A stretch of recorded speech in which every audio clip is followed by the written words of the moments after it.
Welcome back to the show. It's Road Dogg and Cassio, and you're listening to... Oh, you didn't know? You better ask somebody. The D-O-double-G and Cassio, we get rowdy. Rowdy. Hey, I didn't realize how much I look like a polar bear in certain communities, and I also, my hair is white. Like it's. You went black shirt today, and it's really, really highlighting. Out. Yeah, I like it. I think I look distinguishedly stupid. Are you purposely doing those little black stripes? No. And you know what's funny is Sean and Hunter asked me that when the last time I had a beard. It's just that way. Like it's totally. You got like a Hollywood Hogan reverse. I got a reverse Hogan, and or no, is it? Yeah, it was a reverse ho. Yeah. It was a rev ho, and so rev ho. I like to go as far as you can go with a joke, and then kick it. Sparta kick off the edge. Off the cliff. This is Sparta.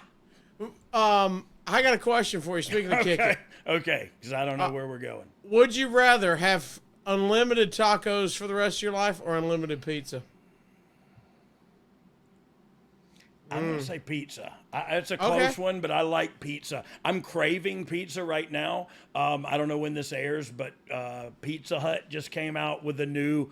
Basically, it's a papadilla, like Papa John's does with the FERNUM. Have you had them? The safest way. I haven't tried it, but I'm gonna try it ASAP. I said some words in there that nobody understands, but Nick Patrick. You said FERNUM, which I'm googling. don't Google FERNUM. Well, I don't know what you'll find. It's interesting if you Google it. FERNUM. But we're trying to have a podcast, and you're playing with your Googler. Oh, now that's FRENUM. Your FRENUM is in your mouth. That's the soft tissue. Yeah. But you said FERNUM. FERNUM is an old wrestling Everyone word. Tweet us at You Didn't Know Pod and tell us what a FERNUM is. It's not. It's an old wrestling word. And they would go right there.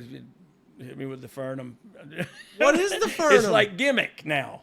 FERNUM used to be gimmick in the South, like my dad. So it's whatever your move is, that's your FERNUM? Yeah, I hit you with the FERNUM or the gimmick. You know, give me that gimmick. Pass me the gimmick. Okay. Yeah, gimmick can mean everything. Gimmick's like Smurf.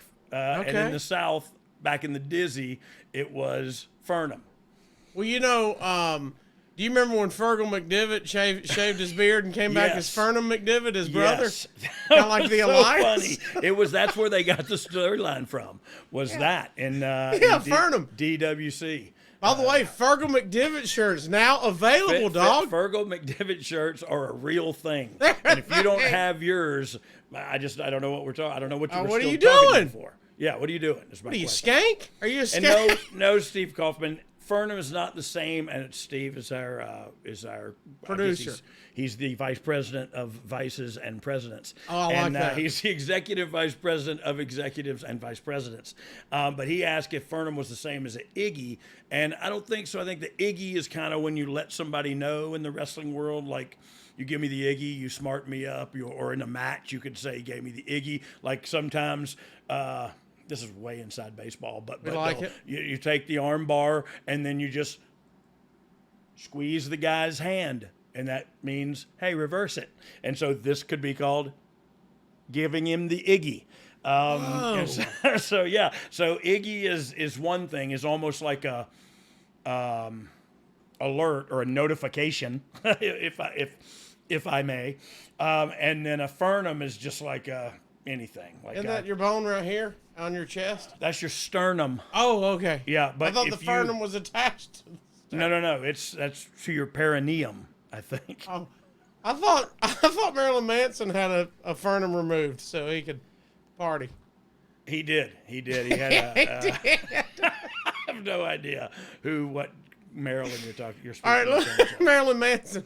Oh, bless his heart. He is ugly as the day is long. He fell out of an ugly tree and bounced off every branch. Bless his heart. Yeah, he did.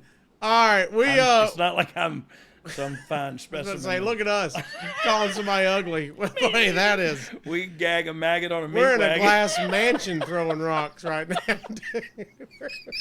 We are in the glass. Oh Lord, Manson, man. I'm sorry, Marilyn Manson. Yeah, no, we're not. He got canceled. We're good. Oh, did he? Yeah, he got canceled. Oh yeah, screw you. Yeah, I'm just forget kidding. him. He's ugly. You can keep listening. Yeah, he can keep listening, but we're still going to call him ugly. Okay, good. All right, this week, dog, He we're looks talking like about homemade sin. That's what homemade sin looks like, with butter on it. Has a lot of butter, real butter, like the lard. You know what I mean, like full blown.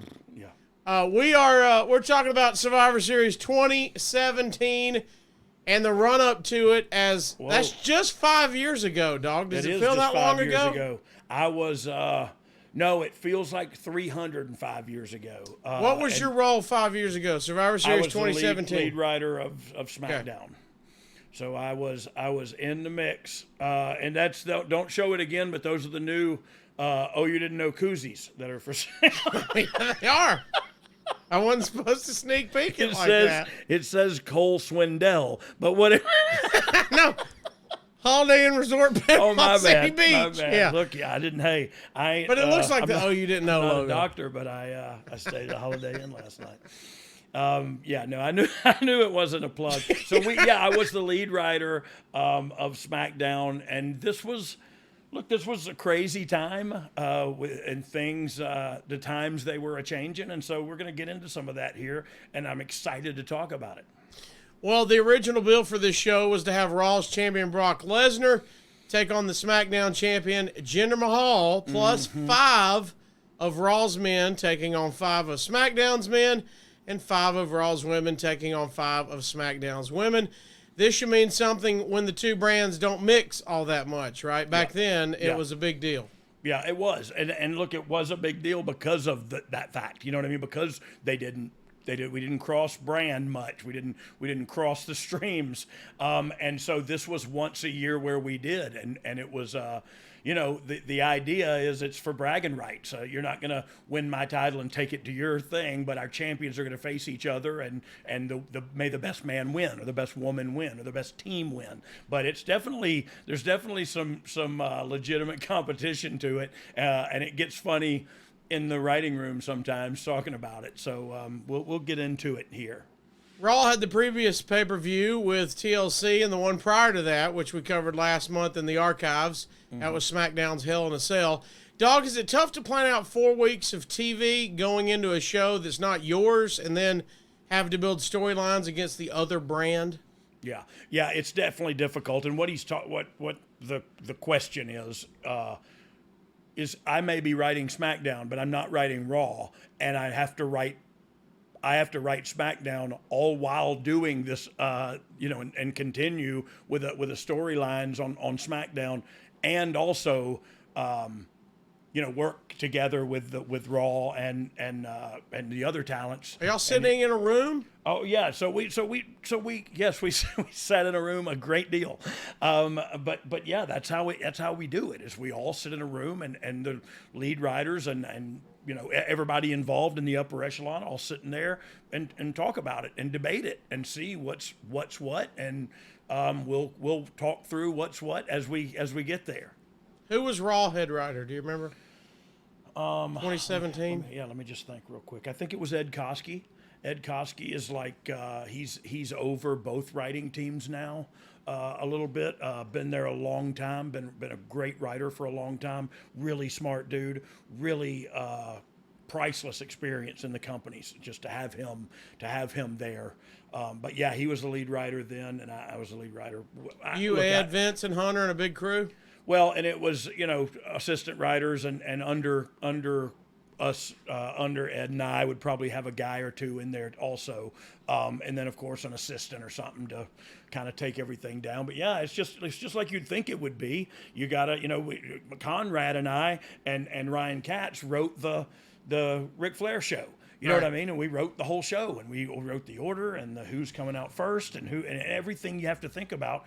We did that, so it's just like you would do in that case, except it's a huge grand scale with a unbelievable budget, and you go like, yeah, we can do whatever we want. What do we want to do? And so then it gets down into just who deserves or needs a win. Not deserves is the wrong word because it's not real competition. So nobody deserves anything. But and that's what I love too is when they chant, "You deserve it." It's like, really?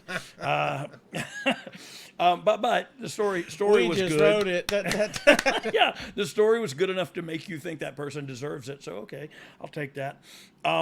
I forgot what we were talking about because I wanted to... You covered it. Everybody brainstorming in the room. Yeah. Figuring It's out definitely what's going down. spitballing and a lot of bad ideas, a lot of good ideas, and they come together in the middle of the show. You know what I mean?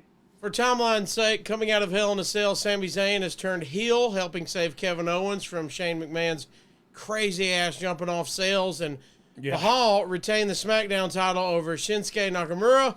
So the build is already on for Lesnar and Mahal. And Jinder, yep. Lesnar and Jinder. Was this something everyone was excited to see?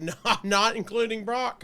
Well, I don't know who was excited to see it and who wasn't. Like, the Jinder thing, I feel like was an experiment that went well. Like, it didn't go bad. I know a lot of people talked poorly about it. You know what I mean? But it wasn't. That didn't matter. The ratings were decent. That was the time of the James Ellsworth was on the show, and AJ Styles and Dean Ambrose, and so I'm pretty sure that was the same time. I may be wrong, but all those people were there and doing this. So it was, we get together, we come up with what's best, and we knock it out.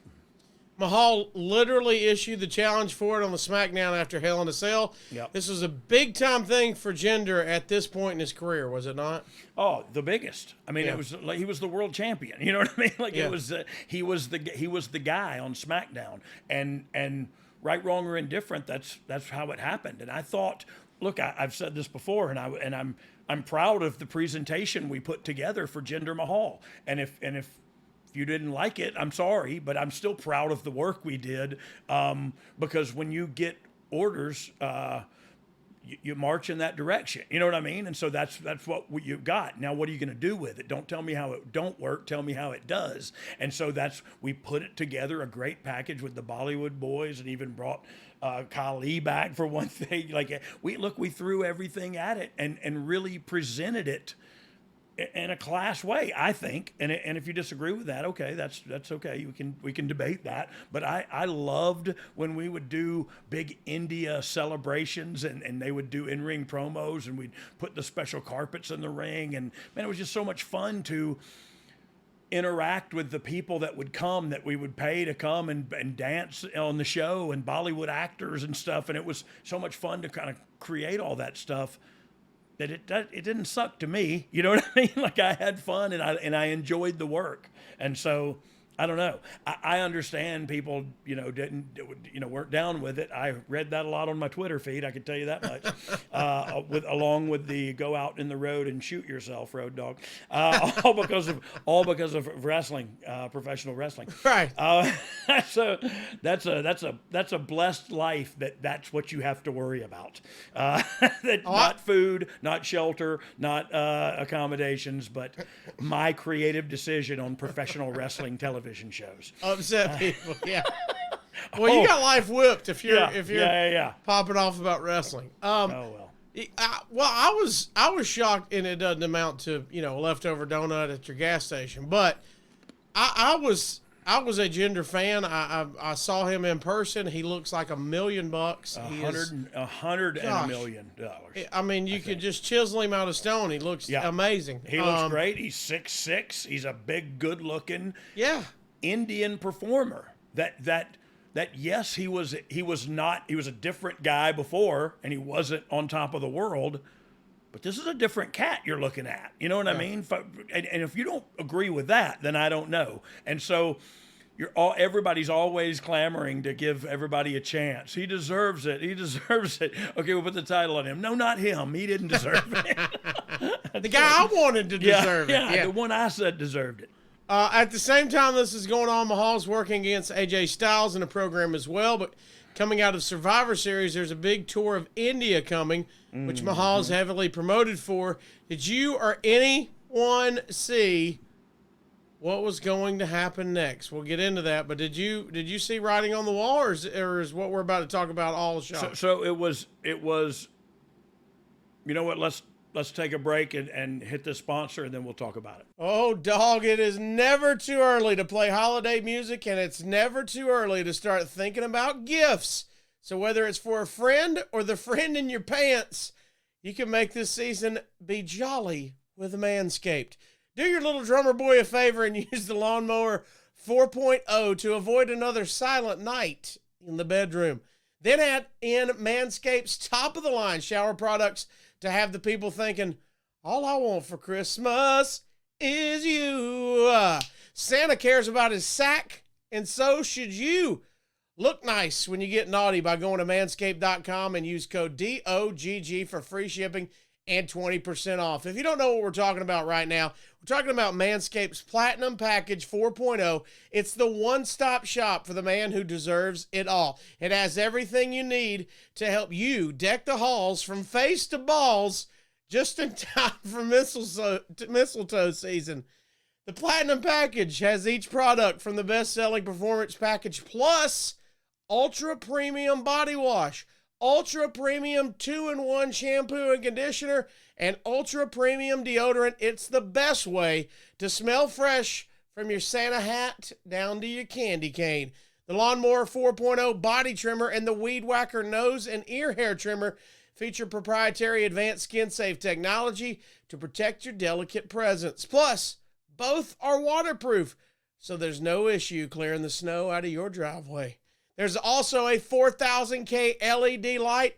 You know what? That is so bright, it could light the way like Rudolph. Now that you've groomed your candy cane, it's time to make sure you don't smell like a reindeer with the Platinum Package's shower products. All of Manscaped's shower gear is sulfate-free, vegan, and made to have your skin feeling hydrated and smelling fresh. But smelling good doesn't stop at the shower. The Crop Preserver Ball Deodorant and Crop Reviver Ball Toner can solve stank problems all day long.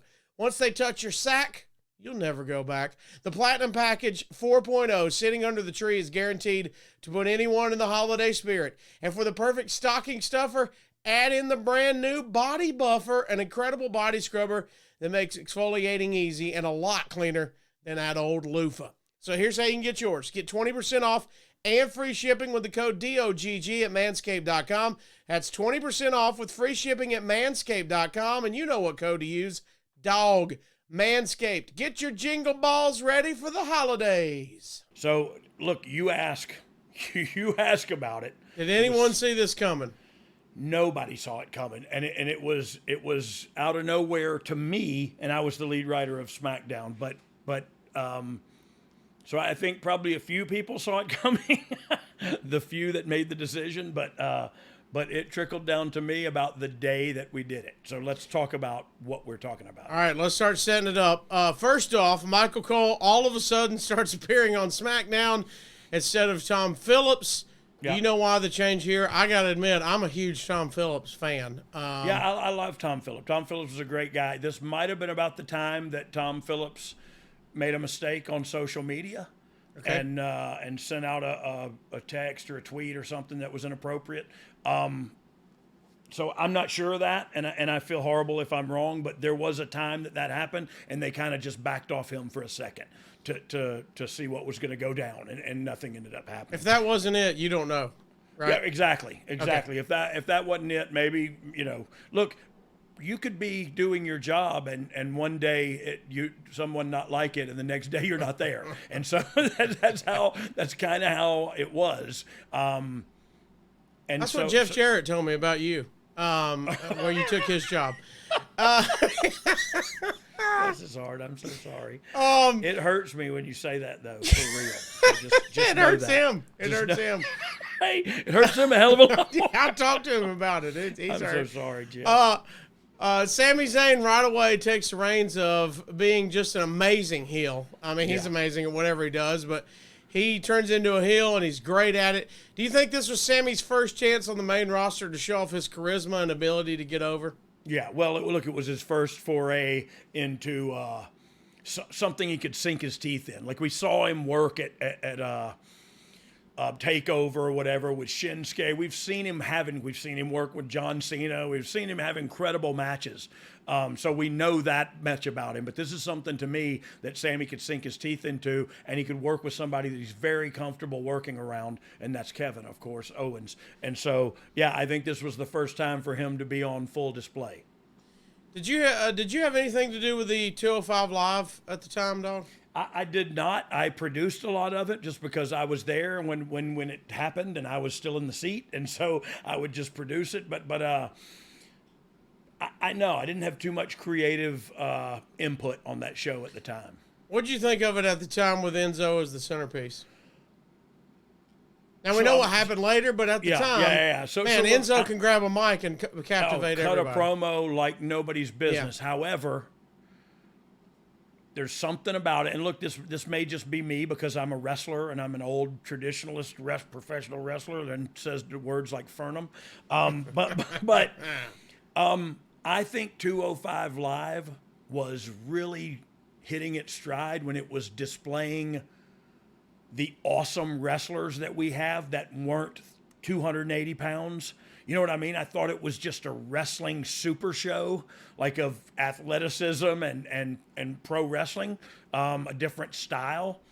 And I don't think anybody would argue with me, Enzo included, could do that, could work that style, could work and hang with.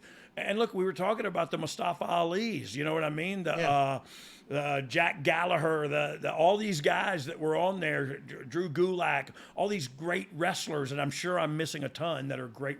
Cedric Alexander, I'm still Enzo.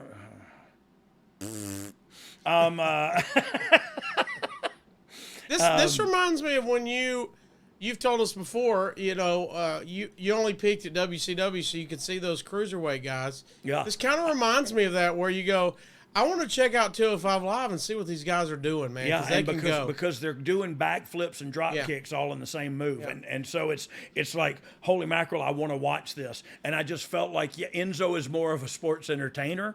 I think this sums it up nicely. And everybody else on there was a wrestler's wrestler, if that makes sense. I can see that. Yeah, like all those guys can go.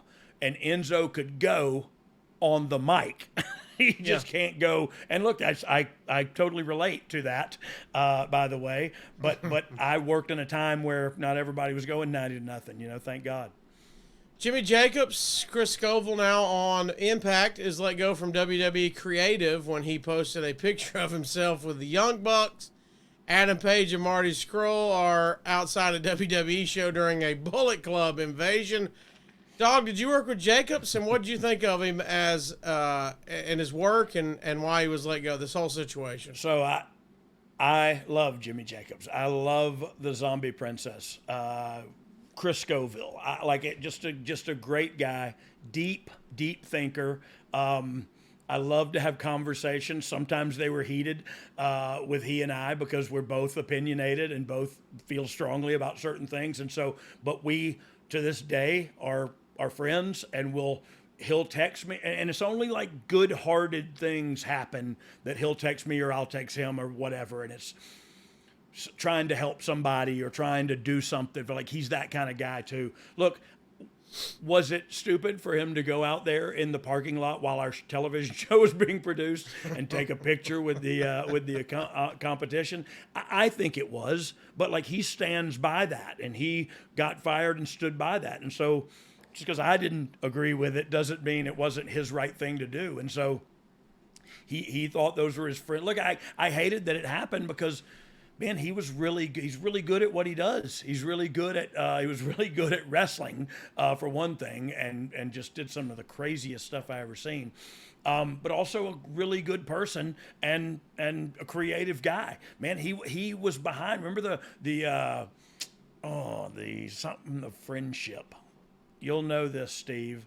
The something of friendship that was between Kevin Owens and Chris Jericho. And they had a big Yeah, Owens and Jericho.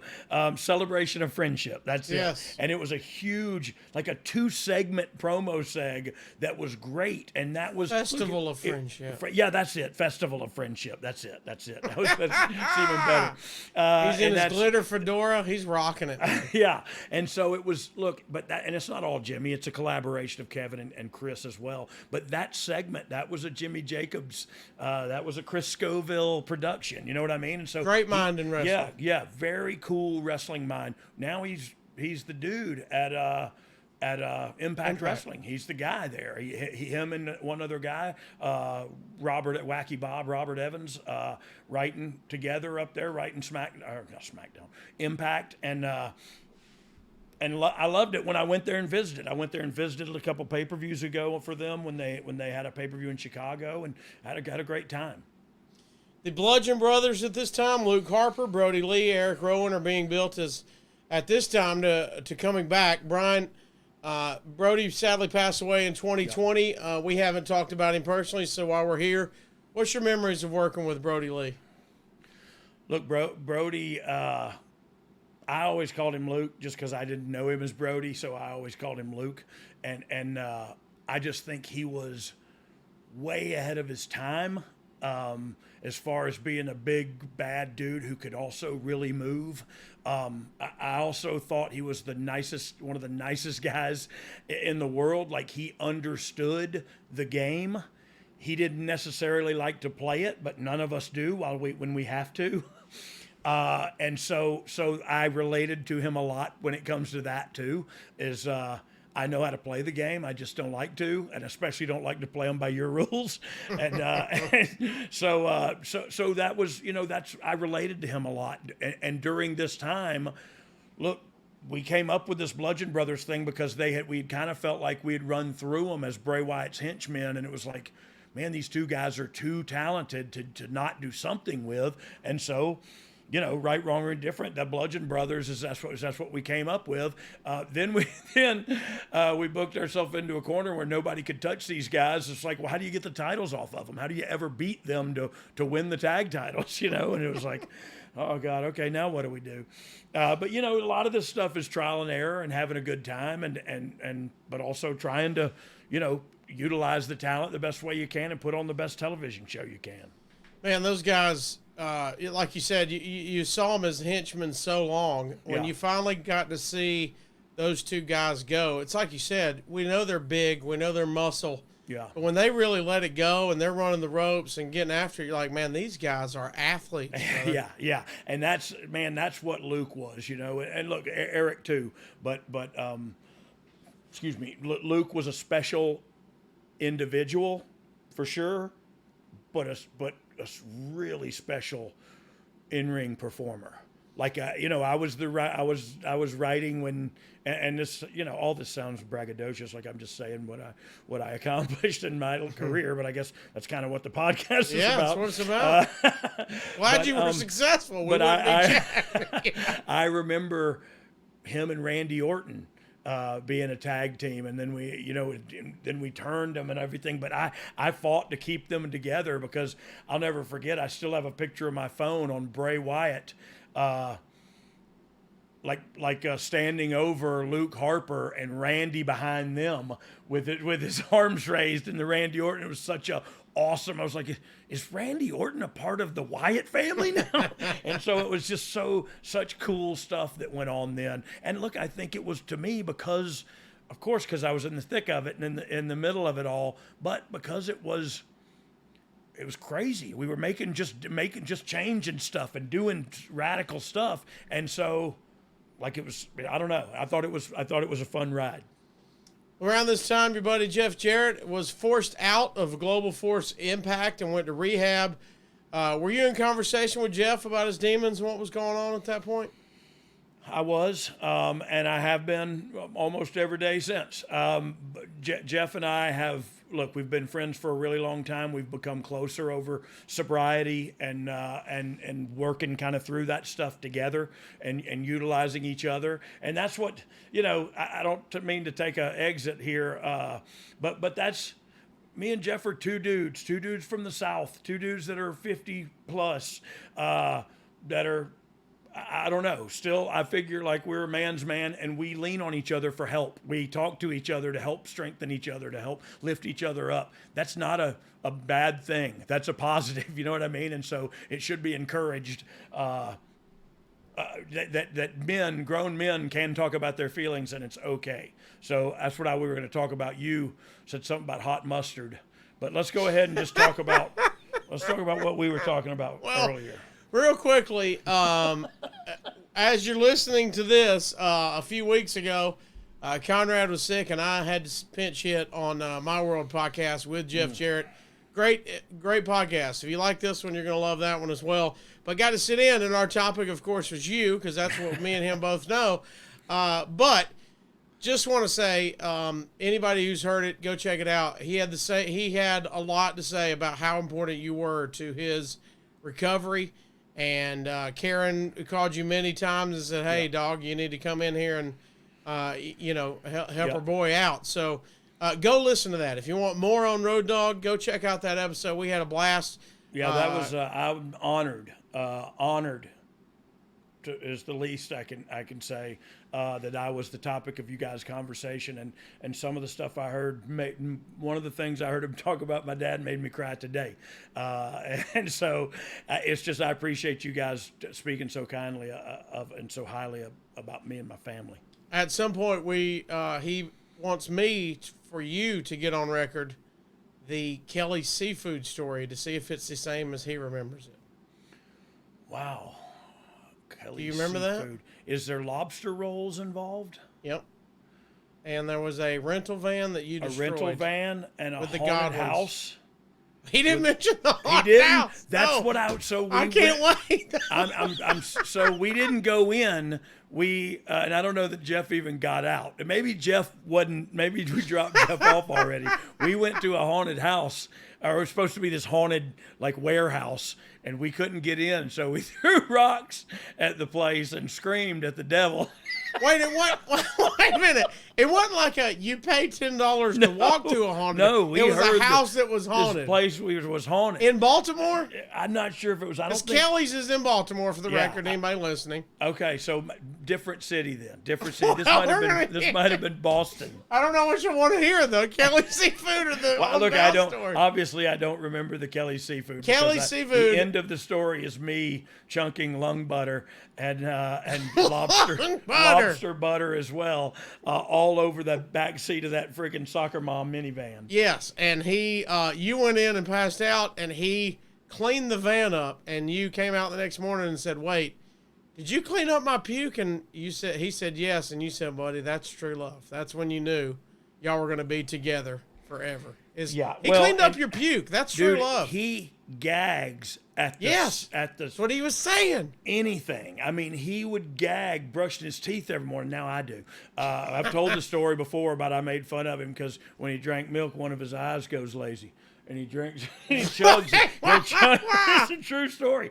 I don't know. He'll get a little glass of milk at Waffle House, a little orange juice, a little glass of milk, and he'll just chug the milk first. And when he does, one of his eyes goes lazy. And so I made fun of him, of course, because I'm an a-hole. And now my daughter has a lazy eye. Everything I've made fun of Jeff and Boss Man for walking with their back one out, walking through the airport looking like a question mark. And now my back goes out all the time and I walk like that. I'm horrible. That karma kicks me in the scruples. Me and my wife are not having kids. I've made fun of so many people. If we had a child, it'd be a flap of skin with an eyeball. I mean, it would be just one eyeball. Yeah, now I know. I've talked to Jesus and I said, I'm sorry, and I'm not going to make you punish me. We're going to have chickens. That's it. Okay. Seriously, we should all thank you for that. You're not going to. Because you'd make fun of my kid. I know. I would in a heartbeat, bless his heart. Or her heart. Or okay. They're non-existent. You're not going to have them. Oh, we got sidetracked. That's okay. What were we talking about? Jeff Jarrett's a good man. Yes. Cleaned there up you go. Go listen to the My World Pod. Road Dogg topic. Me and Jeff Jarrett are friends. we've been through it all together and continue to go through it together. Oh, dog, the nights are getting longer, but the breeze isn't the only thing that's getting stiff. That's right. This episode is sponsored by BLUECHEW. Guys, we all know that confidence can take you far in life. That's especially true in the bedroom, especially when it's time to step up to the plate, and that's where BLUECHEW comes in. BLUECHEW is a unique online service that delivers the same active ingredients as Viagra and Cialis, but in chewable tablets and at a fraction of the cost. You can take them anytime, day or night, so you can plan ahead, or you just be ready whenever opportunity arises. And the process is simple. Sign up at BlueChew.com, consult one of their licensed medical providers, and once you're approved, you're going to receive your prescription within days. And the best part, it's all done online. So no visits to the doctor's office, no awkward conversations, no waiting in the line in the pharmacy hoping you don't see somebody you know. BLUECHEW's tablets are made in the USA as well and prepared and shipped direct to your door in a discreet package. And that's the only time discreet and package are going to be together when it comes to you from now on. With BLUECHEW, men everywhere are excited to see that postman, because when the package has arrived, your package has arrived. They say there's nothing sexier than confidence, and BLUECHEW can help you give confidence where it counts. If you want in on this, if you could benefit from that extra confidence when it's time to perform, chew it and do it. Have better sex. And we've got a special deal for our listeners. Oh, you didn't know what that deal was? Well, here it is. You could try BLUECHEW free when you use our promo code DOGG at checkout and just pay $5 shipping. That's BlueChew.com, promo code DOG, and receive your first month free. Visit BlueChew.com for more details and important safety information. And we thank BLUECHEW for sponsoring the podcast. So, now let's get back to Survivor Series somehow. All right. When Survivor Series begins the real build, both brands are on both shows, attacking and invading. Smackdown invaded Raw and busted in the locker room. How is it determined? Do you remember on who's doing what, who's getting attacked? Is it just who's available? Or what's happening? So look, it was a big deal in executing that, and it's difficult, but you got to get everybody on the same sheet of music. So sometimes it just takes, one loud voice to give marching orders and say, okay, here we go. Any questions? We're about to shoot. Cell phones off. You know what I mean? And kind of you set everything up, and then you roll. And if it's physicality, you pray that it works the first time, because you don't want to have to make them do it again. And there's a lot of physicality in these attacks, and a lot of but a lot of planning went into it. And so when we get there, it's just like executing something in the military, and of course that's my only point of reference, is you plan, you prepare, and then you go and execute. You know what I mean? And you adapt and overcome when things arise. And so, you got me, you got Hunter, you had Vince, you had Johnny Laurinaitis, you had, you know what I mean? We had these producers and stuff that could handle and produce these kind of segments. And so, but the part is like, oh my God, please nobody get hurt, because there's 13 people fighting in a locker room, right, trying to make it look real, and nobody, please God, don't get hurt, because y'all are all on the team, you know what I mean, or whatever. So it's difficult, it's nerve-wracking, but when it comes to fruition and is executed in a way like you kind of foresaw it, it's really cool and really rewarding. I know Shane McMahon has got the mind for it. Yep. How much is he involved in writing his own storyline, or is he? He always had some input, but it was, look, he was talent just like anybody else when he came. Yeah. Now you knew his dad was the boss. Like it's not like he told you. You just know that when Shano's around, right, you get it. And so it can be confusing for a younger writer or a younger talent, but yeah, Shane's going to have as much feedback as you're going to give any other top guy who's been, Kurt Angle comes back, you're going to ask his opinion too, you know what I mean? So right. He didn't write his own storylines by any means, but did he have creative input? Oh heck yes. And look, like I said, that's across the board. That's not because his dad was the boss. Yeah. The story between the two brands is based on Angle, like you mentioned, coming back, and he is involved heavily.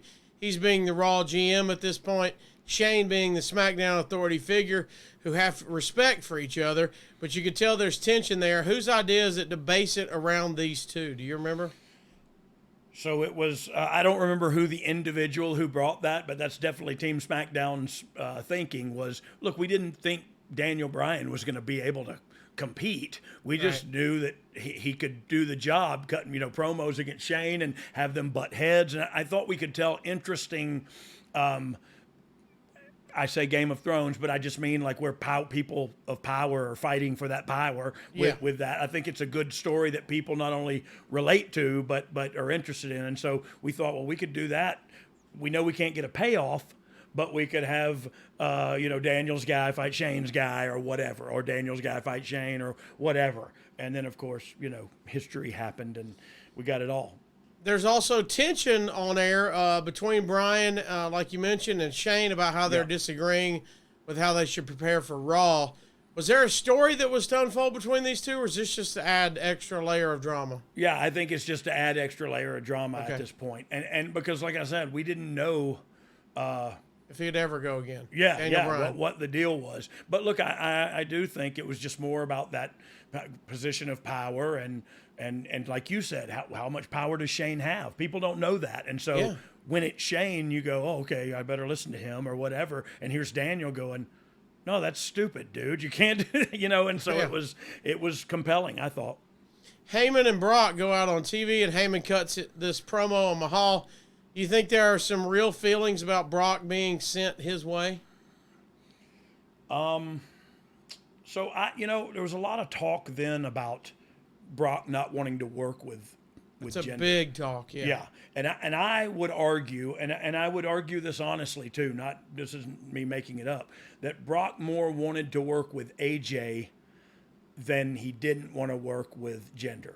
And I just thought Brock saw something in AJ that he could have a really good match with, and he didn't know if he could have that kind of match, that quality of match with Jinder. And I don't think anybody in the sound of my voice can argue with that. And I think if you go back and watch that match between AJ and Brock, I think the right decision was made.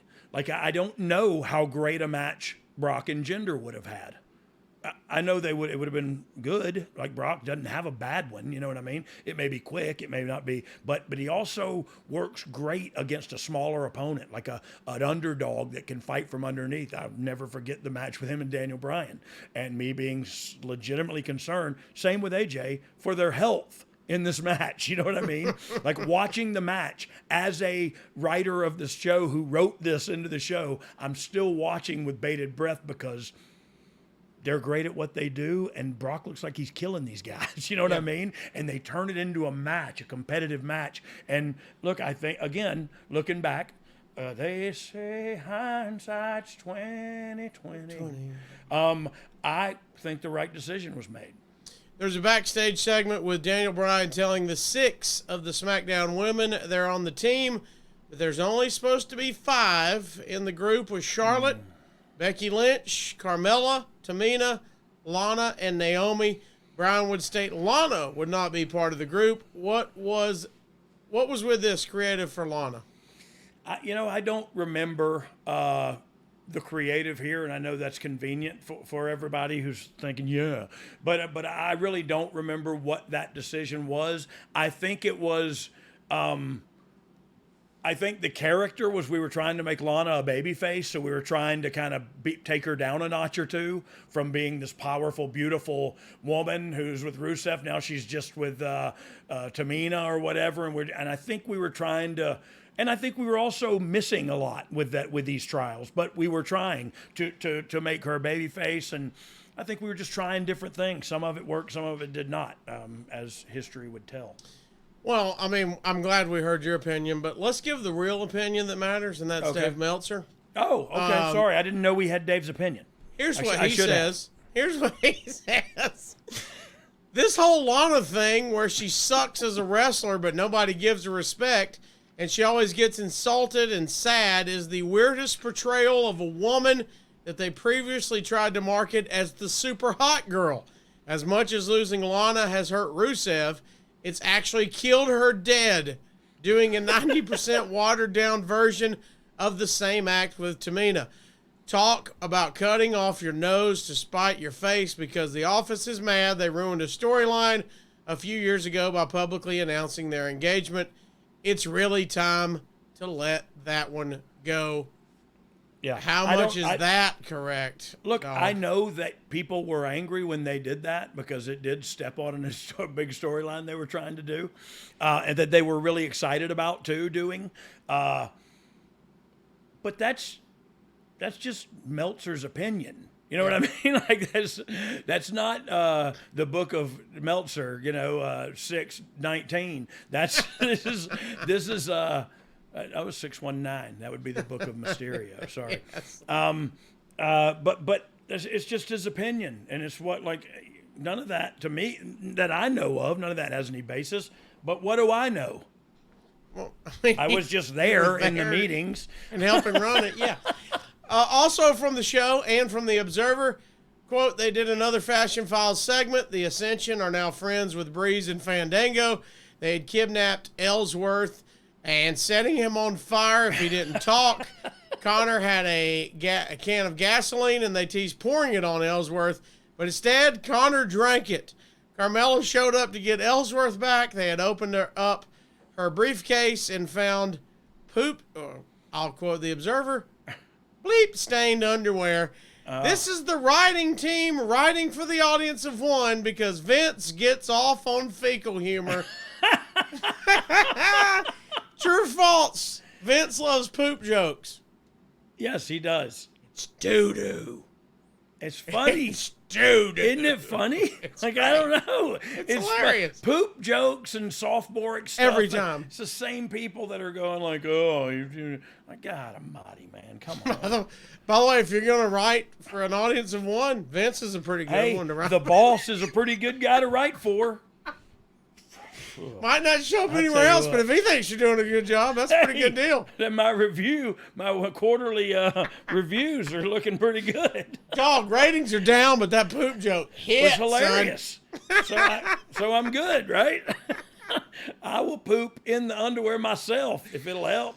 How do you make poop-stained underwear? Give us the Iggy on poop-stained underwear. Well, what I did was I just held a Milky Way bar in my hand real close. And I just breathed hot air on it for an extended period of time. And then pooped in your own underwear. Melted a little bit. And then I took that half-melted chocolate bar into the bathroom with me where I my pants. Sorry. You can beep out that. You can beep out it. I didn't do any of that. Sin Cara wins 2 weeks in a row with a count-out and a DQ over Baron Corbin. Whoa.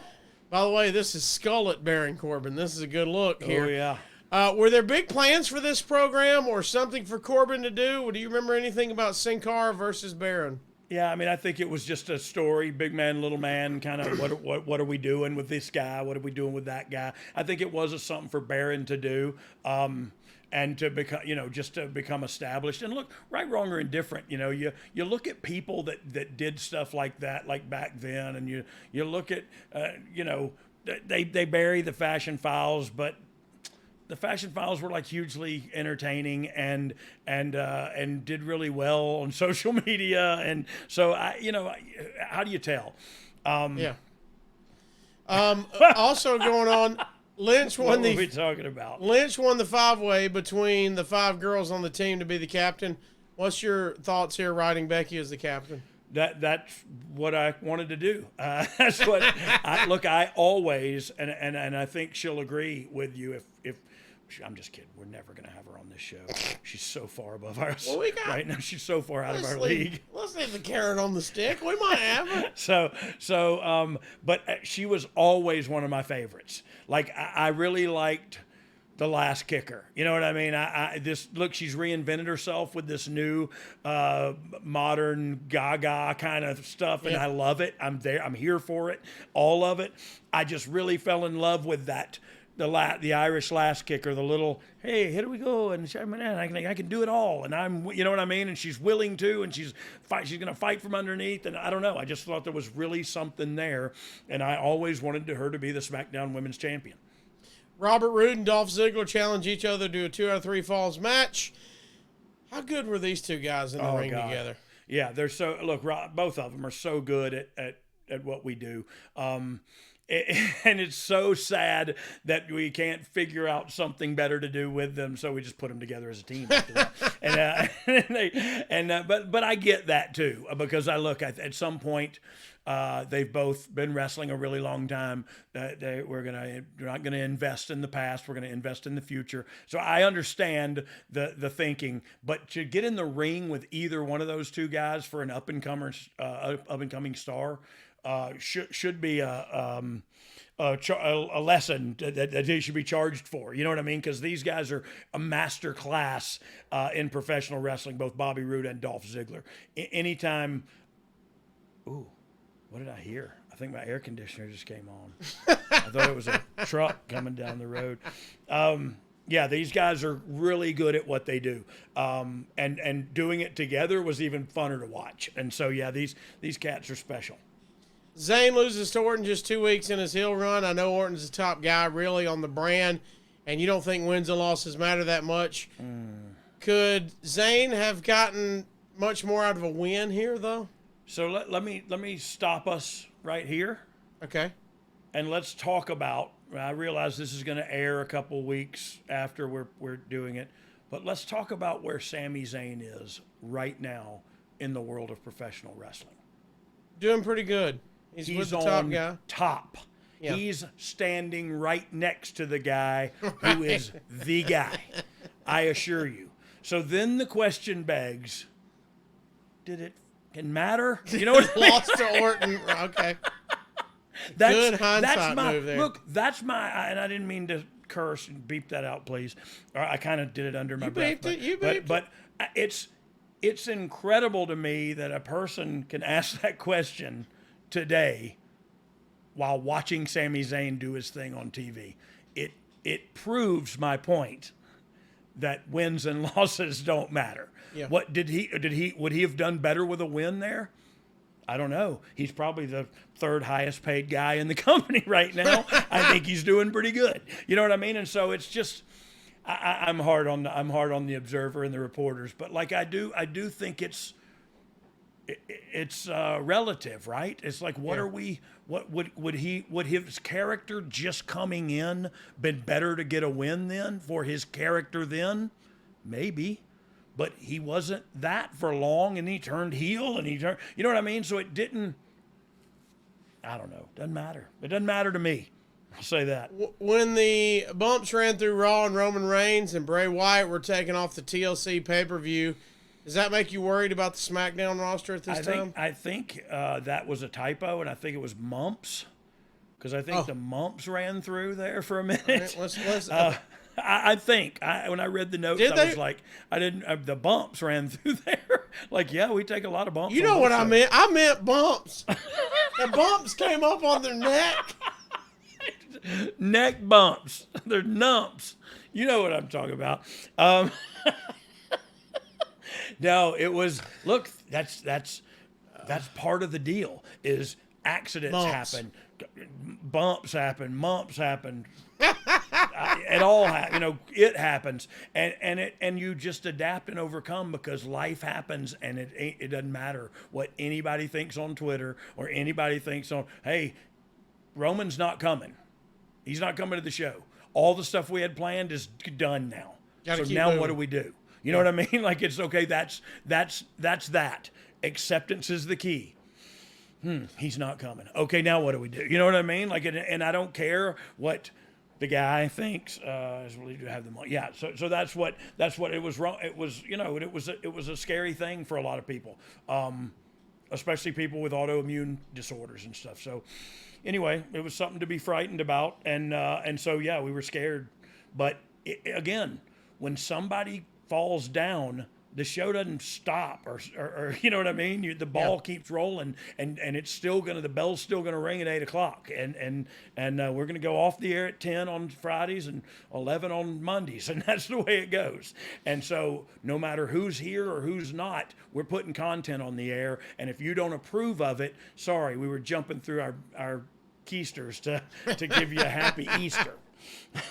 A couple weeks before the show, it's announced that Reigns, Kurt Angle, Braun Strowman, Samoa Joe, Finn Balor for Team Raw taking on Shane O'Mac, AJ Styles, Bobby Roode, Randy Orton, and Shinsuke.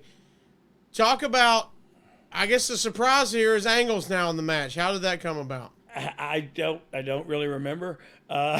Maybe they had 6 really good guys, and so we had to add one. But I'm not sure how many guys were in there actually. But I wish you'd put that graphic back up. That's good looking graphic. Hey, that's a heck of a SmackDown team there. If you got those 10 guys in the ring, that's a pretty good deal going on. So what was who got added to it? Did you say? Well, Angle was the surprise there. Oh, that's right. Because we got Reigns, Kurt, Braun Strowman, Samoa Joe. Look, and this was all because of the build. We were going to Mania. We were doing the mixed tag with and so they added Hunter and Kurt in there, and it added something to them personally. You know what I mean? So everything's done for a reason. Whether you like that reason or you agree with that reason is up for debate. But there's always reasons why creative decisions are made. Baron Corbin, as the U.S. champ, is to take on The Miz, who is on Raw as IC champ. Mm-hmm. Talk about 2 big-time heels taking on each other. Yeah. Any worry about crowd reaction here, or is it just this? 100%. We got 2. Okay. 100% worried about it, because you just go like, what? Who are they going to pick? Rooting for? And so literally, like, and look, these 2 guys. One of them was fairly new, but these 2 guys can go out there and change up midstream. You know what I mean? And kind of, I don't remember how they executed the match, but if it were me and I was Miz, I would have worked like an underdog because I was more established, so they're more likely to like me. And this new guy who's an a-hole, maybe they'll start booing him and get with me. You know what I mean? That would have been my philosophy. But either way, I was probably doing a job for him. So. Alexa Bliss will be taking on Natalya at a Battle of Women's Champions, and Dean Ambrose versus Seth Rollins. I think I had a seizure just now. I'm not sure. As Raw Tag Team Champions take on the Usos. Yes. As SmackDown Tag Team Champions. How do these negotiations go down, dog? Who's deciding winners and losers and finishers and the whole deal? Well, look, one thing. So that's the it's the creative team, the creative writing team, and it's a booking committee and writers and you know, Michael Hayes and people sit in on it who have very a great deal of experience and can add to it or take away from it if we've made a wrong creative decision. It's always great in a creative process, and I've said this before, to take it to people who will punch holes in it. Then you go back, and if you really want to tell that story and you can make it make sense, you fill those holes with logic and creative storytelling, and we continue on. You know what I mean? But it's both a double-edged sword. Somebody shoots down all your crap, it hurts, but it helps you to create a foolproof, you know what I mean? Like, this is my argument for why we're doing this, and I've just narrowed your argument down a great deal. You know what I mean? Hell of a lineup is finally announced. Raw's women team is announced as Alicia Fox, team captain, with Nia Jax, Bayley, Sasha Banks, and Mickie James, which we'll get to there. Hell of a lineup there. There's also a hell of a ratings increase on both shows from this. Did this show to anyone that maybe the brand extension would be better if the brands mix more, or did it prove that it was successful in putting these 2 brands together as a draw more viewers if they're going against each other? Yeah, I think I love the fact that we did not cross brands a whole lot until this show. And in my mind, this show was for you to see, you know what I mean? Not really, but for you to see what the best brand was. Who comes away with the most wins? Who comes away with the most losses? You know what I mean? Like, it's an opportunity for intramural competition. And again, like I said earlier, there's some funny, real conversations and arguments that go down about who's winning and who's losing.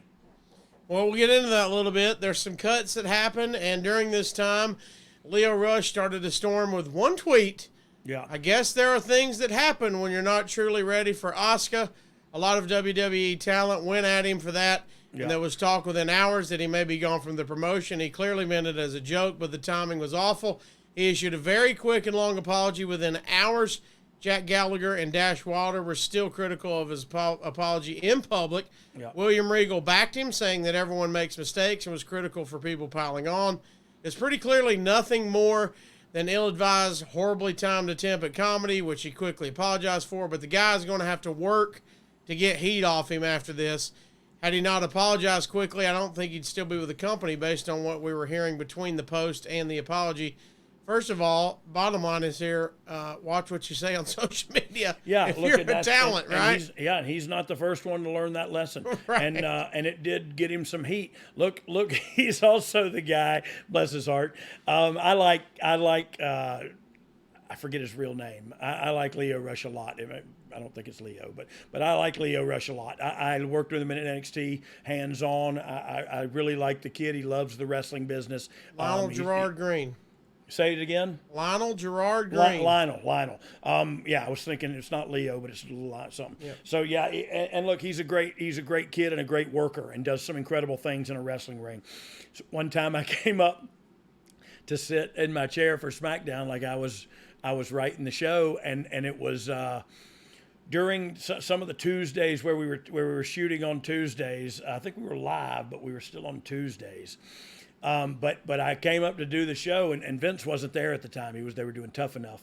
And so I came up, and sitting in the chair that I would sit in, that is Vince's chair, because Vince wasn't there, is sitting Lio Rush. And he's sitting in that chair, and I go, what the, I kind of went, he was like, no, they told me to sit here. And it turns out some guys ribbed him and told him to sit there. And I felt bad. And he direct messaged me on Twitter that night and was very apologetic. And so look, I was like, dude, it's all good. I totally understood somebody ribbed you and made you sit there.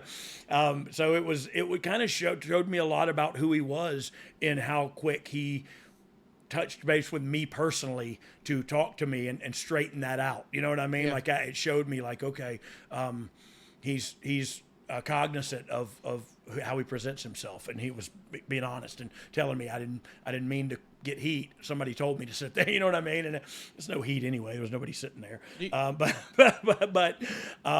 So I don't know. Like do you remember this being as big a deal as maybe the social media made it? I not in the company, but I mean, it was a deal, but not as crazy. Yeah, it was a deal, but it was just, we probably had more classes about, hey, watch what you say on social media, or you know what I mean, and it was clearly a joke. But you also have to take into effect, like we hear that clearly he meant this as a joke. Well, clearly he did, but a lot of people didn't take it that way. Yeah. And so clearly it wasn't just a joke. You know what I mean? Clearly it struck a chord and a nerve in people that was not their funny bone. You know what I mean? And so from a company and a corporate standpoint, you can't just say, oh, he was joking. You got to kind of handle it. He handled it personally the correct way. And then I don't really remember how we handled it as a company post-tweet. You know what I mean? All right, back in the ring, Kane choke slams Daniel Bryan through the table. Oh, yeah. But the lights went out. You don't actually see the bump to protect Bryan. You mentioned it. You didn't know what you were going to get from Bryan. You didn't know if he's getting in the ring again. Yeah. This was a big kind of moment of kind of test the waters, maybe? No, well, we turned the lights out and slammed another kid through the table, and then, then Daniel laid down there. But that was the time where what do you think the lights went out for? Yeah. But that was a time where we were just going to use, we call it theater of the mind. Yeah. Easy for me to say, but so you just don't, see what happens, but you didn't see it happen. When the cops come up on the scene, there's a dead dude laying there, but they didn't see how he died. And so that was the idea behind that, but also, what can we get away with? How can we get away with putting hands on Bryan? So there is and how do we do that? And this was an answer. I'm not saying it was the right one. Roode beat Ziggler in the 2 out of 3 falls match for the spot at the Survivor Series. Then this seems like a great Road Dogg spot here. We see New Day in costume. Xavier Woods was Jimmy Hart. Big E is Hakeem, and Kofi is Brother Love. What a fun spot this is. What a great segment. And this was like them and their writer got together and kind of came up with this, and they wanted to do and it was such a great thing to do. Like, and they were all really into it. They've done a bunch of these. New Day and the Usos were with me from the beginning of my writing career, and they made it so easy on me because they had great ideas and they were great at executing them. Chris Jericho returns to New Japan randomly to attack Kenny Omega.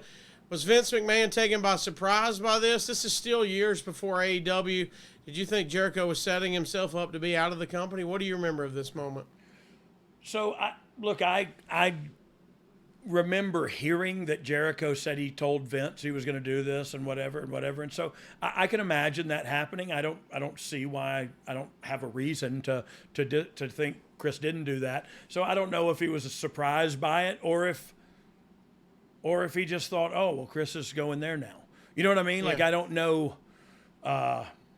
know exactly the inner workings of Chris. Chris was one of those guys that has a special, like Brock, like a lot of top stars that had a very special relationship with Vince. And so you didn't always know what went on behind closed doors that you weren't privy to. So you kind of had to go like, okay, well, let me ask Vince if we can do this to you.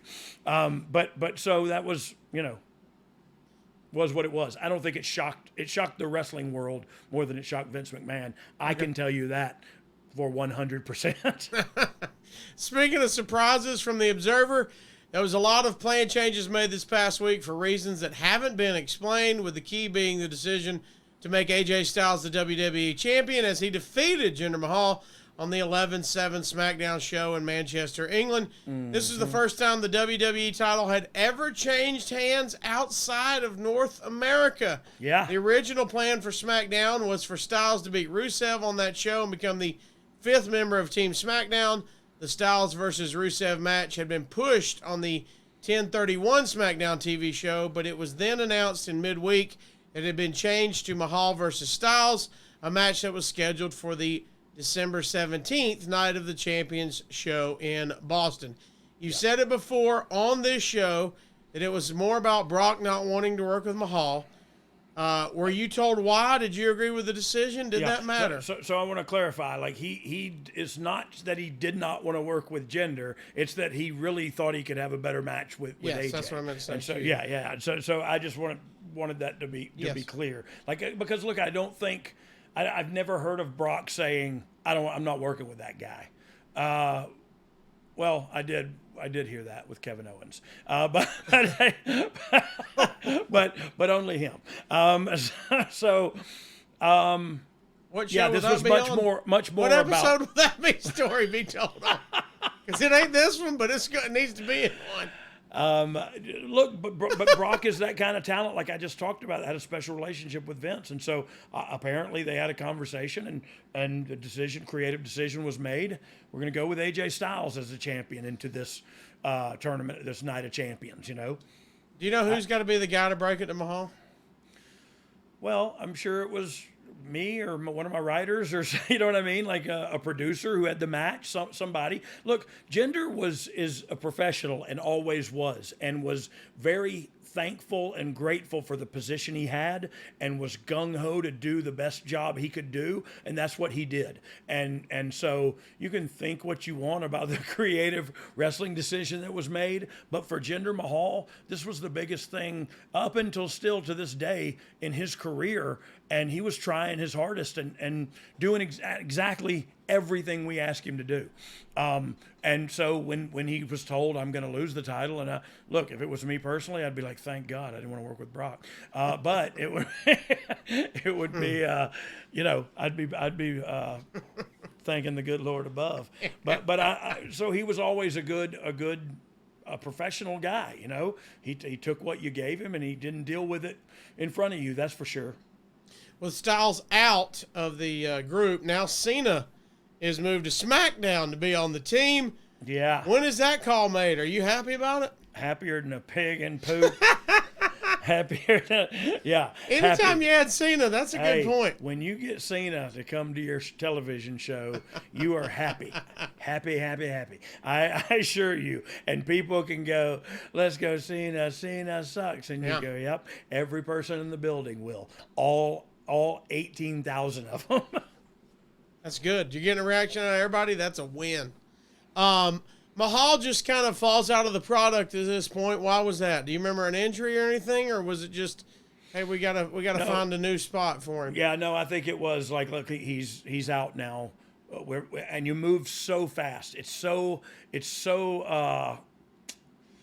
hard to fathom that like that happens, and you're writing the next week's show that night on the plane ride back. You know what I mean? Like whatever. Yeah. So things happen so fast that once you get one guy out of the way, and now we're moving this way, sometimes this guy gets forgotten about a little bit, and that's just the nature of the beast. What do you do with him? Because he was just your champion. Now we put the title on AJ. So where does he go to the United States Championship title? Does he go to, you know what I mean? And so it's like, okay, we got to leave him out of mind, out of sight, out of mind for a little while. We'll bring him back and try something, but at least let him cool off for a minute, you know? So that was the thinking anyway. Also, Jason Jordan replaces Roman Reigns on the Raw side as the next moving parts here. As the next one is, Ambrose and Rollins drop the tag team titles on Raw to the bar of Cesaro and Sheamus. Yep. Plan is to do the Shield reunion that was supposed to be at the TLC, now at the Survivor Series to take on the New Day. That's a hell of a big match, dog. Yes, it is. Where did the idea to come from? We're putting up the this crew together, New Day and the Shield reunion. Well, look, this is Raw talking to SmackDown and performers talking as well and going, man, wouldn't this be awesome? And we all thought, yeah, it would. Let's do it.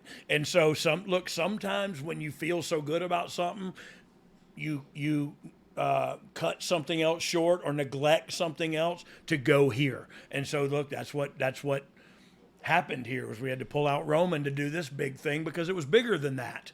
You know what I mean? It was bigger, and SmackDown was probably going to win. I don't know. Also, the Usos taking on the Bar makes much more sense here. The Bars were heels, the Usos are faces, and plus, there's no way this isn't going to be a great wrestling match. They would have both been a great wrestling match, but you know this one was going to be awesome. And let's take a minute to talk about both of look. Of course, Cesaro works for another company now, but all four of these guys are on top of the world in the wrestling industry. Well, they just wrongfully beat Cesaro, but either way, and the Usos are on top of the world. Sheamus is more over than he's ever been, if you ask me, and it's just. Man, it's just a testament to these guys' commitment and hard work and how it pays off, man. So really cool to see that from 2017 and now see these guys in totally different roles, but still on top of their game, you know.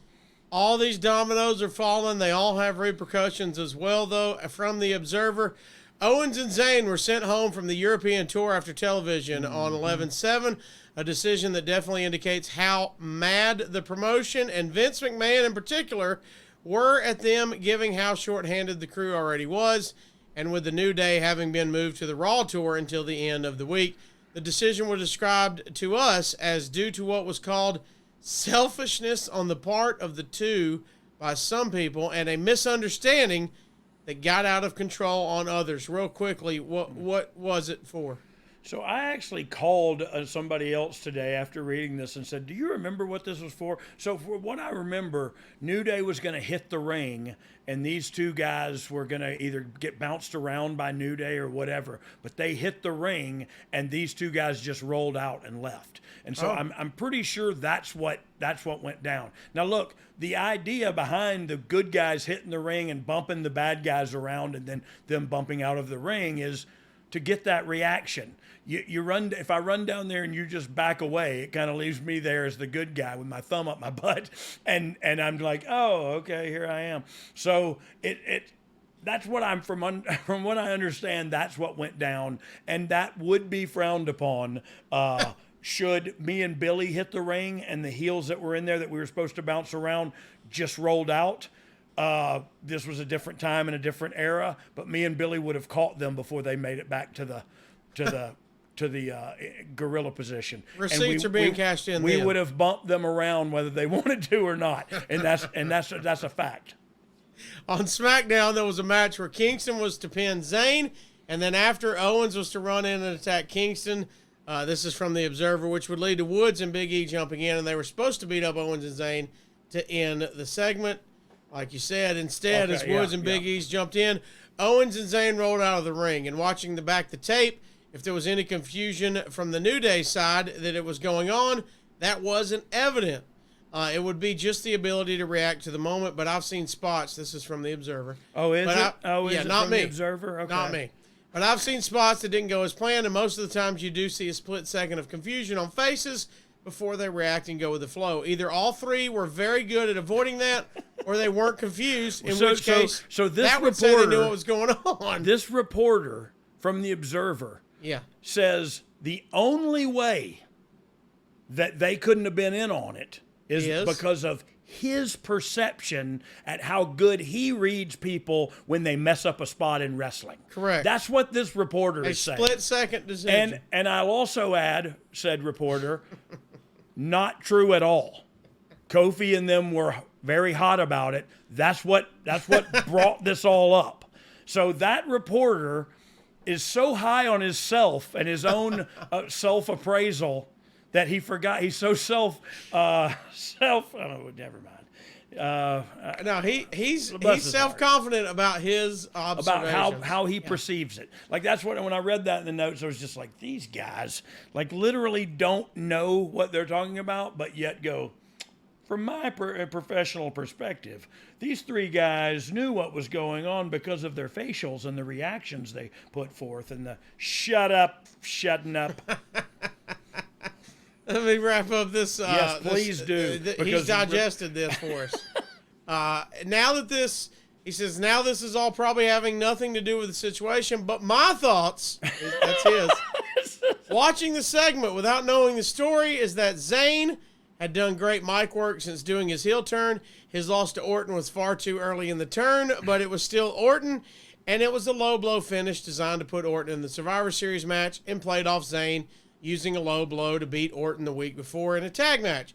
Losing a singles match clean to Kingston was clearly a sign that they've slotted Zayn at a certain level. You've slotted him. Yes, and it didn't matter. I have. And it didn't matter how well he was doing with his turn or what the crowd thinks. That's the same level he'll be as a heel, because that's the level Vince McMahon sees him at. It is naturally going to be frustrating for someone who has believed he's got the goods to be a top guy and was the top babyface during the key growth period in NXT and was a top guy for years on the indies wherever he went. Given Owens and Zayn were just starting their team, not only was Zayn getting pinned, but they were also getting beaten up in the post-match as well. Yeah. So you can see there's such a slant on, it's like if I'm on one side of the aisle, democratically, or as far as democracy goes politically, and I watch the other show, that these guys just have their agenda. This reporter has his feelings and is telling them to you like they're facts.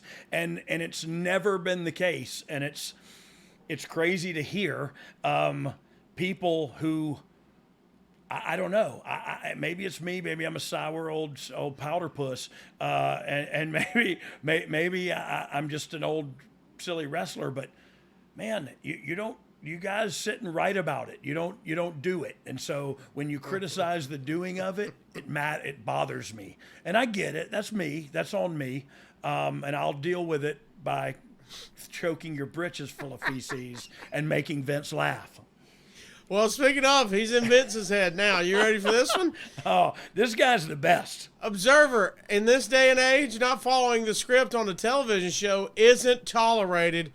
And Vince McMahon's decision was likely because he felt they needed to send a strong message, even with the star power for the shows on the tour already somewhat stripped down. That's from the company standpoint and how they perceived it was going down. But as best we can tell, there were no issues with anyone over what was scripted, and it was a misunderstanding regarding what was to happen in that segment. So this is just to me, and look, I'm making people mad on this episode, and I apologize. This is small ball thinking. This is minor league. This is bush league. This is what you're talking about. Oh, Sami Zayn has been over in every independent.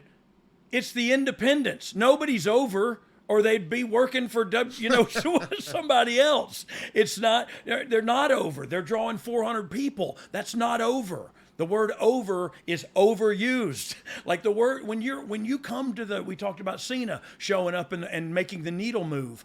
That's over. Making the needle move is over. Not being the main event of a Ring of Honor show with 480 people there. Like that's not being over. And I'm sorry. That's cool. That's very cool if you're making your way up in the world. But there's a long way up from there. He ain't over yet. And that's what this reporter talks from that perspective. You can tell he already's on Sami and them side when he doesn't know the facts of the scenario. You know what I mean? But he's on their side in his reporting, so you hear their take. Well, it was a misunderstanding. Well, of course, that's what they said because they were getting sent home from the tour, from their first overseas tour with the company. I'd have said it was a misunderstanding too. But it mattered. And it was Vince saying, you're not going to do this. You're not going to go into business for yourself. We're going to do what we do, and that's what we do. And guess what? Your boss at Panera Bread says the same thing. We serve the half a grilled cheese with the tomato basil. You dumbass. Bleep out, ass. I'm on fire today. This guy's made me angry. I apologize. We're not bleeping out A. We're shaking. Okay, I'm trying to shake it out. We're not bleeping out tomato basil. We're taking all of it. Oh, hey, and the only reason I said that is because I love a grilled cheese sandwich dipped in tomato basil soup. And I love Panera Bread. All right. Again, there's more changes on the next week on TV. Unfortunately, bad situation here. Jason Jordan is hurt and sadly will never wrestle again. So while we're here, what'd you think of Jordan and you had to be sad to see it all go down this way? So look, I love Jason Jordan. Of course, it's sad to see anybody, especially a young up-and-comer stud like him. Like what a good-looking, good wrestling, like what a baby face. Like what a beautiful young man who was a great athlete to boot. And still to this day, I work with him closely when I'm in the office or when I'm at TVs, and I also have phone calls with him on the regular. So great friend and fan of Jason Jordan still. But yeah, horrible that it has to happen that way. Hunter is chosen to replace him and be on Team Raw. Does Hunter make this call, or is this a who can we get to fill in? This is a decision, and you can't ever put in a substitute that was less than. So you want to put in one that's greater than, and you also want to think about what's coming up and what we're doing. And in 4 months, we were thinking about. I'm pretty sure in 2018 was when we did the Hunter and Stephanie versus Ronda and Angle. Is that 18? It's got to be close. If not, I think so. If it's 18 and a quarter, 1 1/4 stars, whatever. It's all ball bearings nowadays, son. Also, the SmackDown's women's title changes hand at this time from Natalya to Charlotte. So it'll be Charlotte against Alexa Bliss now. Yep. Why do you remember the change here? Why do you remember the timing? Look, I remember the changes being on by design, because it was every week a match changed. You know what I mean? And I would argue that every week a match changed for the better. Like for a match that I did not know I wanted to see, holy crap, I'm more interested to see this. So I think what we were trying to do is let's just make this thing as interesting as possible and keep them coming until the go home show. And can't be sure of this, but I think we even made a match on the go home show. But that's what we were trying to do, is just throw you curveball until finally a week out, okay, here's the teams. You know what I mean? Or here's the matches. And so I don't know. I liked it because I thought it was kind of frantic and live feeling. By the way, just to clear it up, you're right. August of 2018, Mania 31. That's when Ronda and McMahon. April, right? I mean, excuse me. Yeah. 2018. So it was what 4 or 5 months later. So we were dropping Easter eggs then, with Kurt Angle and Triple H. Takeover the night before features a 3-way War Games match between Sanity, AOP, and Roderick Strong in the Undisputed Era. Does the talent on the main roster watch NXT and think, they need to be on the top shows because the takeovers were great shows back then? Or So look, I do think some of them used to. Look, I think it's a different brand of wrestler. So the Randy Ortons of the world probably didn't watch it. He knew he's Randy Orton, and I'm going to go out tomorrow night and I'm going to RKO somebody, and the world's going to explode. You know what I mean? Like, I'm Randy Orton. I don't need to watch. I'm going to top that because that's what I do. You know what I mean? And so I get that. But at the time, it was a lot of young guys that had just come up. So I could imagine guys checking it out and still thinking like, man, I wish I'd have been on that show, because the takeovers were big and special. And I'll tell you why. It was the underground, man. It was WWE punk rock. It was anti-WWE almost. And it made me feel like anti-disestablishmentarianism. Whoa, that was a big word. But if we ever do a tour in Ghana, I want Rhea Ripley on there. What is that?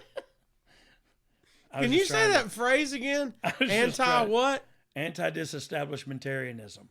Whoa. I'm not sure what that means. I think they're playing Bonnaroo next year. Great band. They are.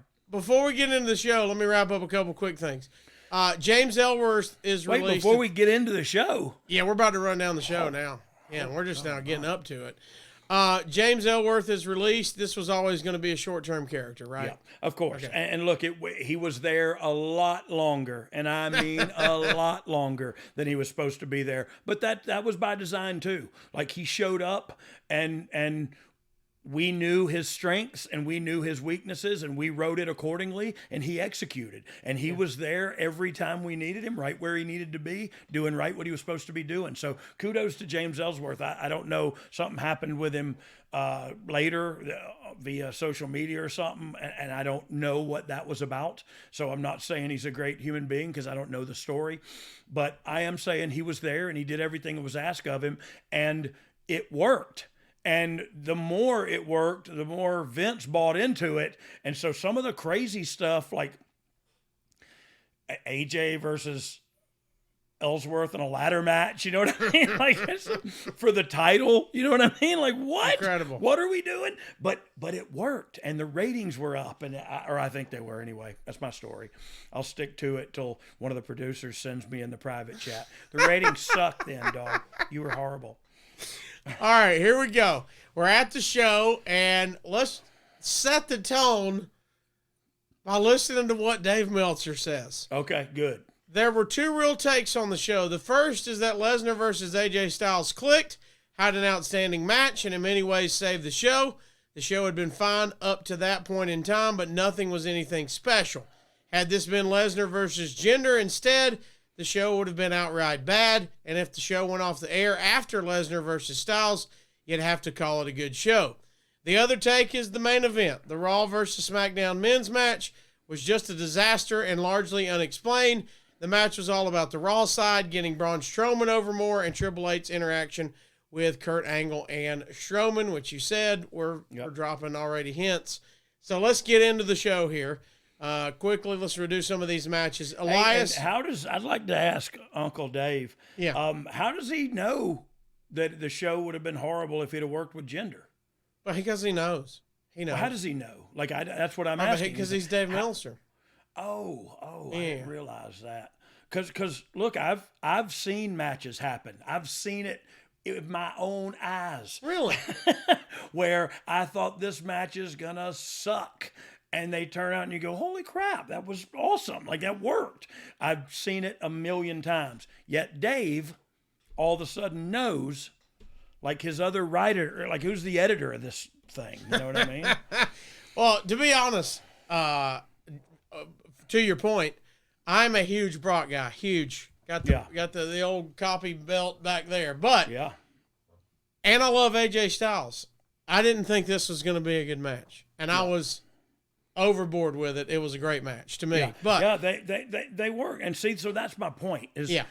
Look, perception is not always reality. And so just because you don't think it would have been as good as AJ, which I tend to agree with, by the way, I'm not arguing. I'm just saying, you don't know. So how can you say, oh, it would have killed the show if he'd have done that? All right, here we go. Womp, womp. Let's crank it up. First match, Elias pinned Matt Hardy in 9 minutes, 13 seconds. Elias started the show running down Houston in his song. Matt came out doing the delete wave. Yep. Elias worked on Hardy's left shoulder, including doing a double arm shoulder breaker. Hardy did a side effect on the apron and another in the ring for a near fall. Elias won by throwing Hardy's shoulder into the post and hitting drift away. There weren't many in the building for this, and those who didn't react much, leaving it flat. 1.25 star. We finally found a match that was ranked lower than yours. Lower than my matches. This is big. Look, what'd you think of the delete character of Matt? Well, I know it caught on, and I know it was huge on social media, and it caught on even larger than that. But I don't know what that. So you're talking about broken Matt Hardy? Yes, and he's doing the delete, the delete. So I know that caught on, but I didn't get broken Matt Hardy, but I also was 45 or 47 and a white guy and you know what I mean? And probably a nerd. I don't know if I'm cool or not. I think I used to be, I'm told, I don't know. But I don't, you know what I mean? You don't know now. And so it wasn't for me. That wasn't for me apparently, because I was like, well, so he talks weird now but he still wrestles the same, and he is, I don't know. It was weird to me, but I also am smart enough to know I'm not smart enough. I saw it get over, and I saw, it's his popularity through that phase. So I know it wasn't for me. Also, while we're here and talking about Elias coming back as Elias recently was the right move, right? Yeah, 100%. It was good timing. Yeah, I think he comes back. Look, he looks great. I think it was interesting. I think it's storytelling. And look, I think it's all about establishment of a superstar, right? And so you see the Sami Zayn get beat too soon by Randy Orton. Randy Orton. Oh my God, is anybody getting beat by Randy Orton? Is there shame in that for some reason? Right. Anyway, like he got beat too soon. Like, crap, now I forgot what I was talking about because I went off on a tangent. Elias coming back. Yeah, it's establishing his character. It's establishing the individual. Just like Sami doing that. Look at him now. Now he's and so, Sami, this is obvious where Vince McMahon doesn't like Sami Zayn. Before Vince McMahon left, Sami Zayn was sitting next to Roman Reigns on the couches in those backstages that started getting them famous. So one day, I don't know. I get frustrated. with these guys, man. I do, and I'm sorry, but I let them rent space in my head because they're talking about what I love and what I do for a living, and then they're telling me they know better, and it's frustrating to me. Maybe they do know better. I don't know, but you were in the room, and they're talking about what was going on in the room. What? And you're talking, and they have an obvious agenda. If you listen to it, they're obviously on Kevin and Sammy's side, which cool. I'm on their side too. But I'm on the side of the office as well. You know what I mean? And you have to do something. You do something. Maybe the sending them home was drastic, but it made a point. I can promise you that. Second matchup, Enzo beats Kalisto to retain the Cruiserweight title in 8 minutes and 42 seconds. The crowd reacted to Enzo's promo before the match, but not to the match.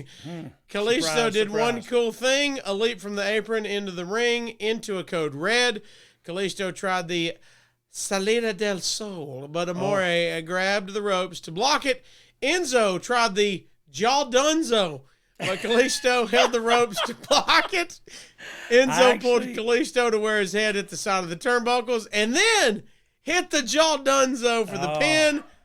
Still only 1.5 stars. Hey, what is the 1.5 star? What is the Jaw Dunzo, I wonder?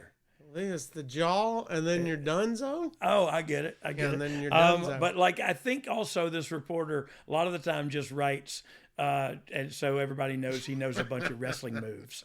Like, that was Enzo's move. The Salida del Sol, the what was the other one on the apron? There was something he did on the apron. He did. He leaped into a code red.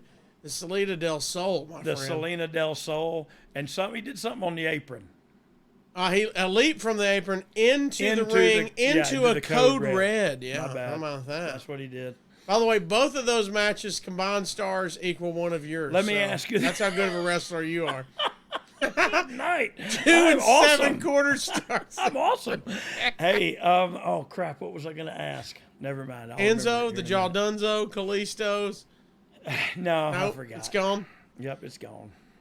You've touched on it earlier. Great on the mic, Enzo. Did you ever see it in him? Would you think there was more potential for Enzo? 100%, 100%. Look, here's my judgment on Enzo, and I've told him this a million times. I like Enzo. Enzo's a great guy, and he's talented on the mic, no doubt about it. And he can rip a mic. But I feel like some of the stuff he says when he's out there just kind of riffing and freestyling, I don't follow it all. So for you to. And again, maybe it's me. Maybe I'm an old man and I don't get it. And I'm totally cool if that's the answer. But I also know that if I'm a viewer, I have to receive the information that you are spitting out. You know what I mean? I have to be able to process it and understand, or else your message is garbled. You know what I mean? Like, yeah. I don't get it. And so that's what I feel like. You know what I mean? I feel like Enzo did all that stuff, but a lot of the times I walked away from his promo going, man, that was cool. Really, what was the message? What was he saying? What was he trying to get across? Like a lot of the times I just felt like there was a lot of talk and not a whole lot of substance. But I could be wrong. I just didn't understand a lot of it, so there was no substance in my mind. By the way, quick plug for our free shows. Enzo was just a guest recently on DDP's Snake Pit. So if you want to go check that out. Awesome. Yeah, please go listen to that. Because look, he's an entertaining cat, and DDP can cut a promo too, so that'd be fun to listen. Third match, Kevin Owens and Sami Zayn beat Tyler Breeze and Fandango in 8 minutes and 30 seconds. The Observer says Owens mentioned this was the arena where he both won the IC title and the Universal title, which got a pop. But he said those were his moments, not your moments, and that he and Zayn should be making history tonight, leading SmackDown to winning, but that's not happening due to Shane McMahon. Fandango called Zayn Paperboy. There was a nothing to this match at all. Owens did a long chin lock spot. Fandango missed a leg drop off the top rope, and Owens pinned him with the pop-up powerbomb. 1.25 star. 3 matches. We still hadn't got to a 5-star Kenny Omega match here. So Owens and Zayn coming back proved it was time to get over whatever the issue was. They just needed time off the road apart from everyone due to this, what we talked about earlier. Do you think they got the message? Maybe that's the question here. Yeah, they definitely got the message. They definitely got the message. But the bigger issue to me is the reporting again. Like, I hate to keep going back there, but it's so obvious that they have an agenda. It's the same way now on social media. If you read any of the Meltzer posts or anything, he has a definite bone to pick with WWE and not one. He's definitely carrying water for the other company. And I'm not going to do that because that would be a stupid business plan on my side. So we're always going to butt heads. Then the New Day came out for an interview, pushing themselves as your boys and trying to establish themselves as not to be booed. They claim it took Raw 3 weeks to steal their idea and not do it as well. Then they said they were real brothers, and unlike the Shield, one of them isn't turning on the other ones before WrestleMania. Now we get to the Shield of Roman Reigns and Seth Rollins and Dean Ambrose. They beat the New Day of Big E and Kofi and Xavier Woods in 21 minutes and 30 seconds. Ambrose and Rollins came out wearing half Shield, half Raw t-shirts. Almost everyone on the show came out in team colors. It made the talent seem like worker bees and not like stars, says the Observer. The Shield worked his heels early, getting heat on Woods. Then the New Day worked on Ambrose. Big E tore Ambrose's shirt off. Rollins made a hot tag and ran wild. When Reigns hit his first Superman punch on Woods, it was mostly cheers and only a few boos, but there was a Roman sucks chant. Rollins hit the knee, and Ambrose followed with dirty deeds on Kingston, but Woods saved. Reigns and Ambrose took out Big E and Kingston by throwing both into the barricade. They set up the triple powerbomb on Woods, but Big E recovered and pulled Reigns out of the ring. Kingston hit Trouble in Paradise on Rollins, and Wood hit the Shining Wizard on Ambrose. The Shining Wizard. Yes. Woo! Yes. Kingston I used to hit people with the Happy Lizard. Similar. Kingston used the Shining Wizard on Reigns on the floor. Big E lawn darted Ambrose into the feet of Kingston and Woods. Big E had both Ambrose and Rollins up for a double big ending, but Reigns saved with a spear on Big E, who fell on Kingston. The crowd loved this. Reigns was booed for that. Ambrose hit dirty deeds on Big E on the floor. Reigns speared Kingston, and this time was heavily cheered, and they followed with a triple team super powerbomb, with Reigns powerbombing Kingston off the middle rope for the pin. 3 3/4 stars. A lot to digest here. I went back and watched this when I knew we were going to talk about it. I watched it yesterday. I will say, when it first started, both teams getting a little bit of boos, and the crowd really wasn't hot at the beginning of this, but by the end, they were really into it. Yeah. And look, I just disagree. Of course, I do with Meltzer's take on the worker bees. Like, that's the whole point of the whole pay-per-view. Is that you are SmackDown's worker bees. Like, that's what and the individual champions, you know what I mean? It was probably debatable whether they wore them out or not, or the colors or whatever. But if it didn't fit their character, they wouldn't have. But like, that's just nitpick mentality, man. And it's kind of, he started the conversation where you just nitpick everything with wrestling, and now that's what everybody does. And it really spoils a lot of the fun. For me, anyway. Like, I ain't nitpicking. I'm not going to sit and watch something I'm nitpicking. Like, I will turn it and watch something that entertains me. While we're here, because it started coming up in this match and then continued throughout the night. Right. At this time, you've got 5, I think maybe 6, but for sure 5 announcers going on at the same time. One of those being Booker, who was all over the place. As usual. And so, I mean, I love it. My man's on his own planet. I'll say that. I know. I love it when he does it. Because it's so different from the humdrum of, and he's got him in a side headlock. He's got the carotid artery is, you know what I mean? Like, all of a sudden he goes, oh, sucky ducky, quack, quack, you know, and you go like, oh, yes, bring me to life. I mean, take me to church. To the point that another announcer, especially Corey Graves, was laughing at some of his analogies. They even announced one time, I don't even know what that analogy means, but here we are. But Booker don't care. He don't That's care. That's the beauty of it. Yeah, he don't care. Booker started rooting for the wrong team at one point. He forgot which side he was supposed to root for. It don't matter. Yeah. It don't matter. Booker T's being Booker T. Booker does Booker, my friend. He does Booker, and I love it. I respect that about him.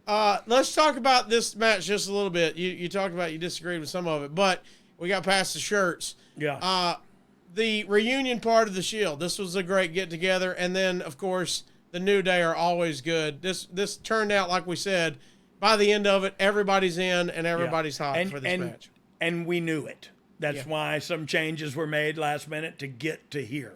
And this was paid off like it should have been. It was incredible and exciting, and I forget who they actually got over in the end, but I don't Shield won. But what was it? Roman hit a power bomb or something? Yeah, they did the triple power bomb where they went off the middle rope. They triple power bomb Kofi off the middle rope. Bless his heart, Kofi. That's exactly why we did Kofi Mania. But look, it was a deposit in the bank of Roman Reigns for where we're at right now, and it was a great match. And so, to me, that's what you do, right? Is you put together the biggest, greatest show you could possibly put together. And if you have to make some last-minute changes on the way, then that's what you got to do. You know, people can be angry about that or feel negatively about it, but that's the way we did it. And that's what we were doing. And I don't know, I liked it. Next up on the docket, Asuka and Bayley and Sasha Banks and Nia Jax and Alicia Fox beat Natalya and Carmella and Tamina and Becky Lynch and Naomi in a Raw versus SmackDown elimination match. 18 minutes, 23 seconds. The Observer says Lana was in the corner of the SmackDown team. This match started 49 minutes into the pay-per-view show, which shows how much time was spent on videos and entrances.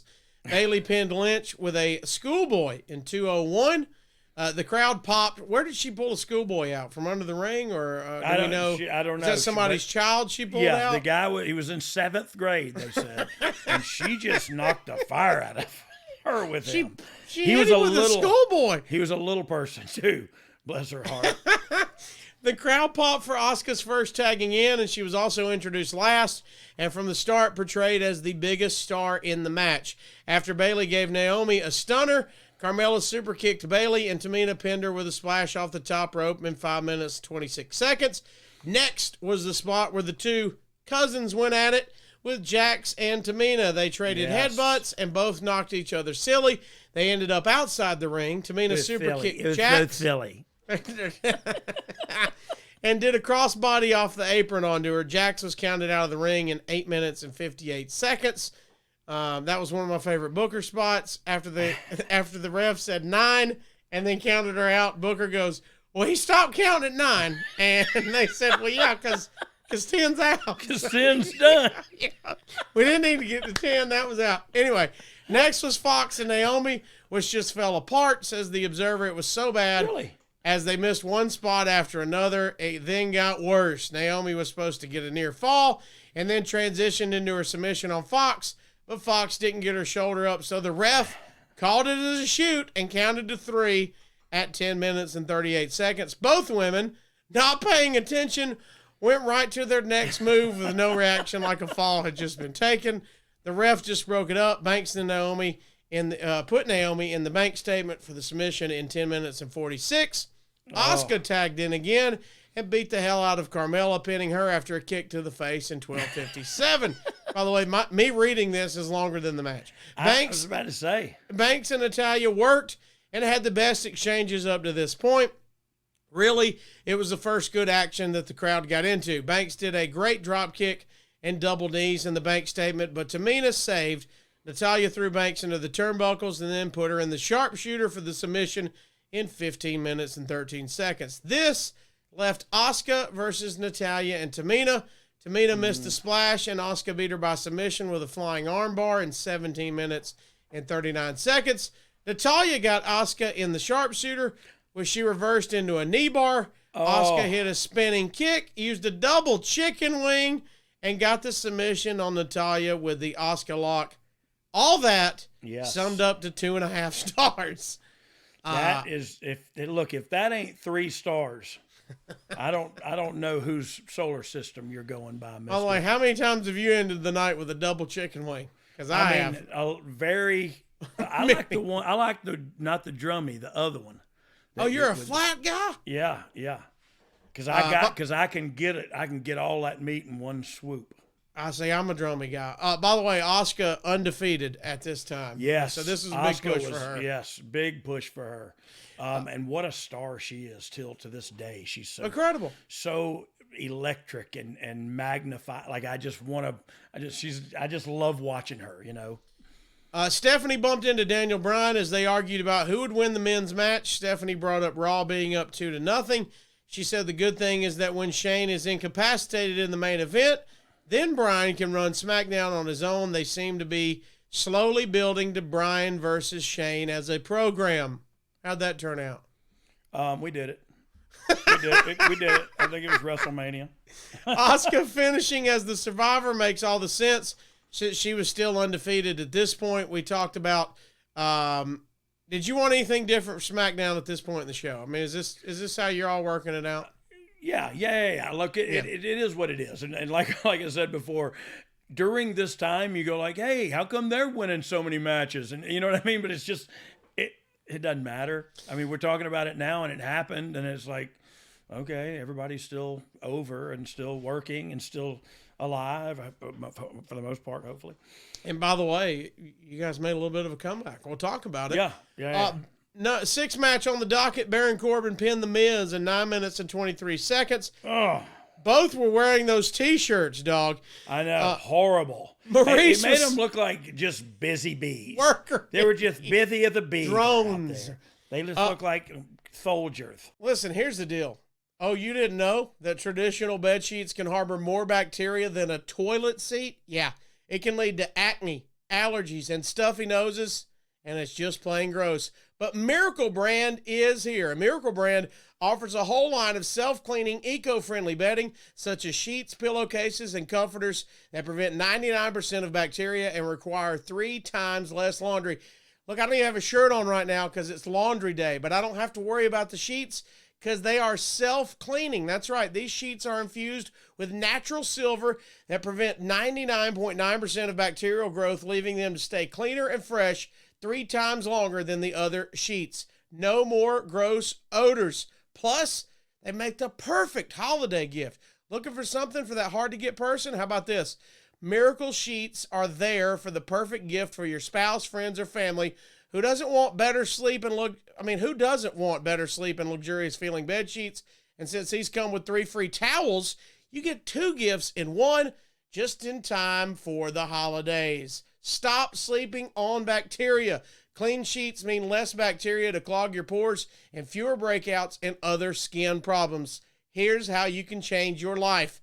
Go to trymiracle.com/DOGG to try it out today or gift it to someone special this holiday season.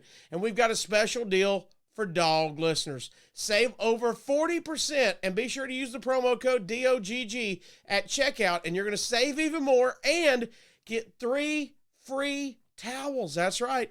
And Miracle is so confident in their product, it's backed by a 30-day money-back guarantee. So if you aren't 100% satisfied, you get a full refund. One more time, in case you didn't know, upgrade your sleep with Miracle Brand. Go to trymiracle.com/dog and use the code DOGG to claim your free 3-piece towel set and save over 40% off. Again, that's trymiracle.com/dog to treat yourself, a friend, or loved one this holiday season.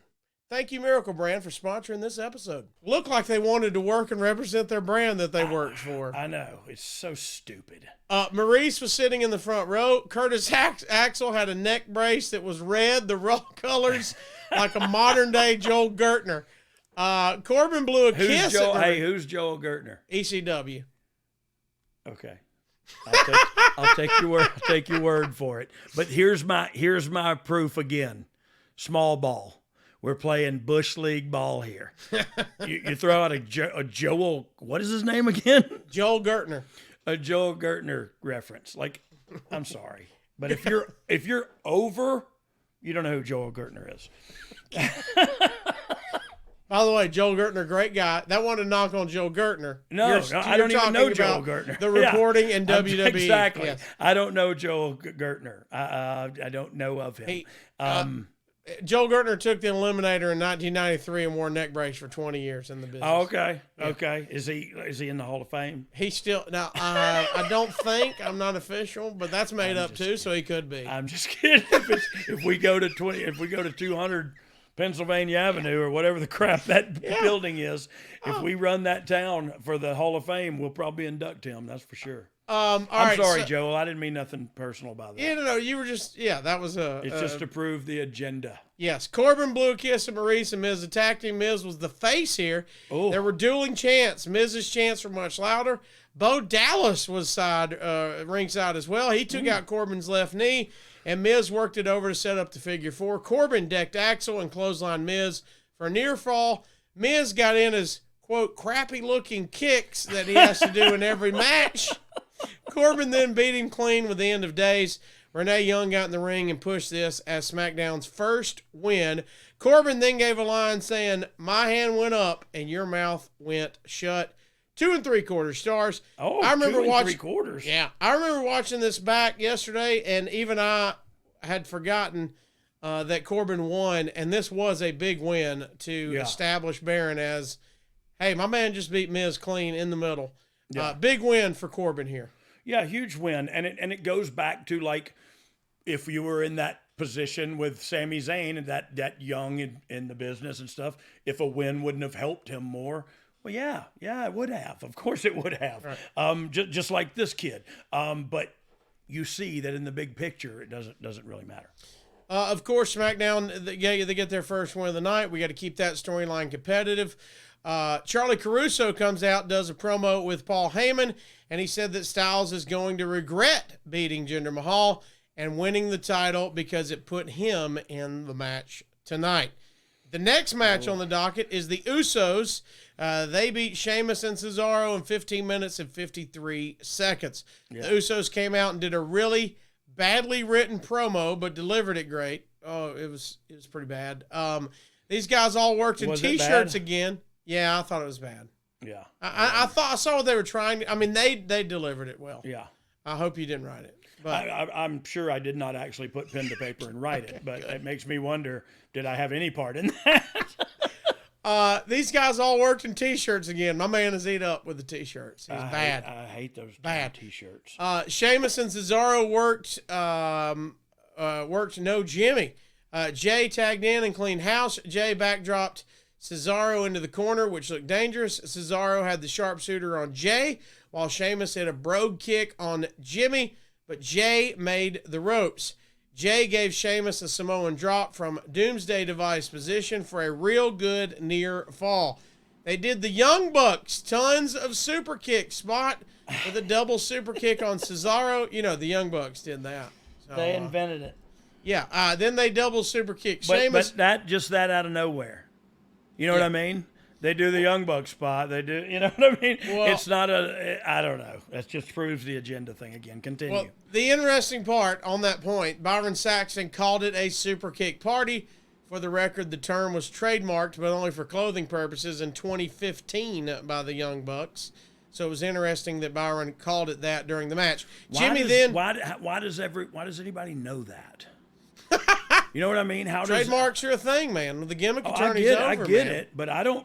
If they say super kick party, like I don't know that that's trademark. You know, but of course, this reporter does know. I'm getting tired of me burying this guy. Yeah, I was about to say, from our view, whether they technically invented it or not, they trademarked super kick. The super kick party. That's what they did. It was interesting that he dropped that line. I don't think Byron did it as a shot or whatever. No, he didn't. He just went, hey, it's a super kick party. Yeah. Anyway, to wrap this match up, Jimmy then dove over the top rope for a dive onto Cesaro, and while flying over the top, tagged Jay, who then pinned Sheamus. 3.5 stars. Oh, yeah. We're getting up there. Like you guys did it on purpose. How good are these four in the ring together? Yeah, they're great. They're great. And look, that was one of the things was like one of the Usos was like diving out over onto the other guy and tags his brother while he's in the air. You know what I mean? It's like these kids can do anything. And so it's just super cool, super fun to have these four guys just to work a match. You know what I mean? I'd love to watch that match anytime. Jason Jordan did an interview. He was booed, of course. He said he felt terrible that he may never get a chance to team up with his dad. He said he was 100% and totally behind his teammates, except Triple H, and said he hoped Raw won, but that Triple H would get eliminated. What could have been, really? We touched on it, but what could have been with Jordan and Hunter, right? Yeah. It would have been awesome. I mean, it really would have been, too, the young kid. And that's what, look, I believe that's what Hunter saw was this kid can be a star, man. And the writing was kind of on the wall for him. And so, hey, let's have a big match with me and him and let him beat me. You know what I mean? In the future. And how do you set it up? But he set it up by going through his dad. And so, yeah, it would have been a great thing. Charlotte Flair then beats Alexa Bliss in 15 minutes and 43 seconds. There were dueling chants, which by at this point were so overdone, says the Observer. The match, chants are overdone. Now he's burying the audience. Yeah, you can't have dueling chants, man. The match wasn't as smooth. Is there anything good about it? No. The match wasn't as smooth as most on the show. The finish saw Charlotte go for the figure 8, but Bliss punched her. Charlotte hit natural selection for a near fall. She missed a moonsault. Bliss hit a DDT for a near fall. Bliss went for the twisted Bliss, but Charlotte got her knees up. She went for the kick to the face. That was a little off, and then used the figure 8 for the submission, 2.5 stars. Let's talk about this. Do you know if Natalya was supposed to go over and it stayed the same to have Charlotte win anyway? No, I don't remember that, to be quite honest. I can imagine us putting Alexa Bliss over. These two together, by the way, would go on, now that we know, and look in hindsight, to have better matches, but still, getting Alexa Bliss and Charlotte in the ring together usually is not a bad thing. No, I agree. I mean, I think that they were going to have a great match for sure. Next up, here we go. Brock Lesnar pinned AJ Styles, 15 minutes and 19 seconds. This was hot from start to finish, really at a different level than anything else on the show. Yeah. And really from the first seconds because of the immediate intensity. Lesnar was throwing him around and beating him up. He was just throwing him all over the place. He gave Styles a belly to belly into orbit. Man, he launched it. He used a German suplex. He threw him over the top rope. He threw him into the announcer's table. He sent him into orbit with another German suplex. He did running knees to the face. He then started ducking all of Styles' punches and then punched him. This was total Suzuki shooter ring psychology, that you make your opponent look like he's a worker and you're toying with him as a shooter for several minutes, because it makes his comebacks mean so much more when the fans think you're not being cooperative. Styles got a few blows in, but Lesnar cut him off and threw him around some more. Styles made another comeback and went for the phenomenal forearm, but Lesnar German suplexed him and flipped him all the way over, and Styles landed on his knees. Styles came back with a phenomenal forearm over the top rope to the floor. Styles tackled him and drove his knee into the steps, gave him a forearm off the ring steps to the floor. Styles got near falls with a Cubrata and a 450. Cubrata? I have no idea. That's the first time I've ever seen those letters in that order together as a word. But Lesnar was bleeding. Lesnar was bleeding from the left shoulder. Styles was also bleeding from the left shoulder. Styles used the calf crusher. The place was going nuts for that spot. Lesnar broke it by slamming Styles' head into the mat over and over again. That was a tremendous spot. Styles then rocked him with a forearm and hit the phenomenal forearm, but Lesnar kicked out. The crowd went nuts for that as well. He tried a second phenomenal forearm, but Lesnar caught him and hit the F5 for the pin. When it was over, Lesnar was limping badly, selling the calf crusher spot. You could really see how much Lesnar respected Styles, by the way. Sold the knee all the way to the back and even in the back. 4.25 stars. Wow. It was great, man. It was great. When he got him in that calf crusher, that's called hope.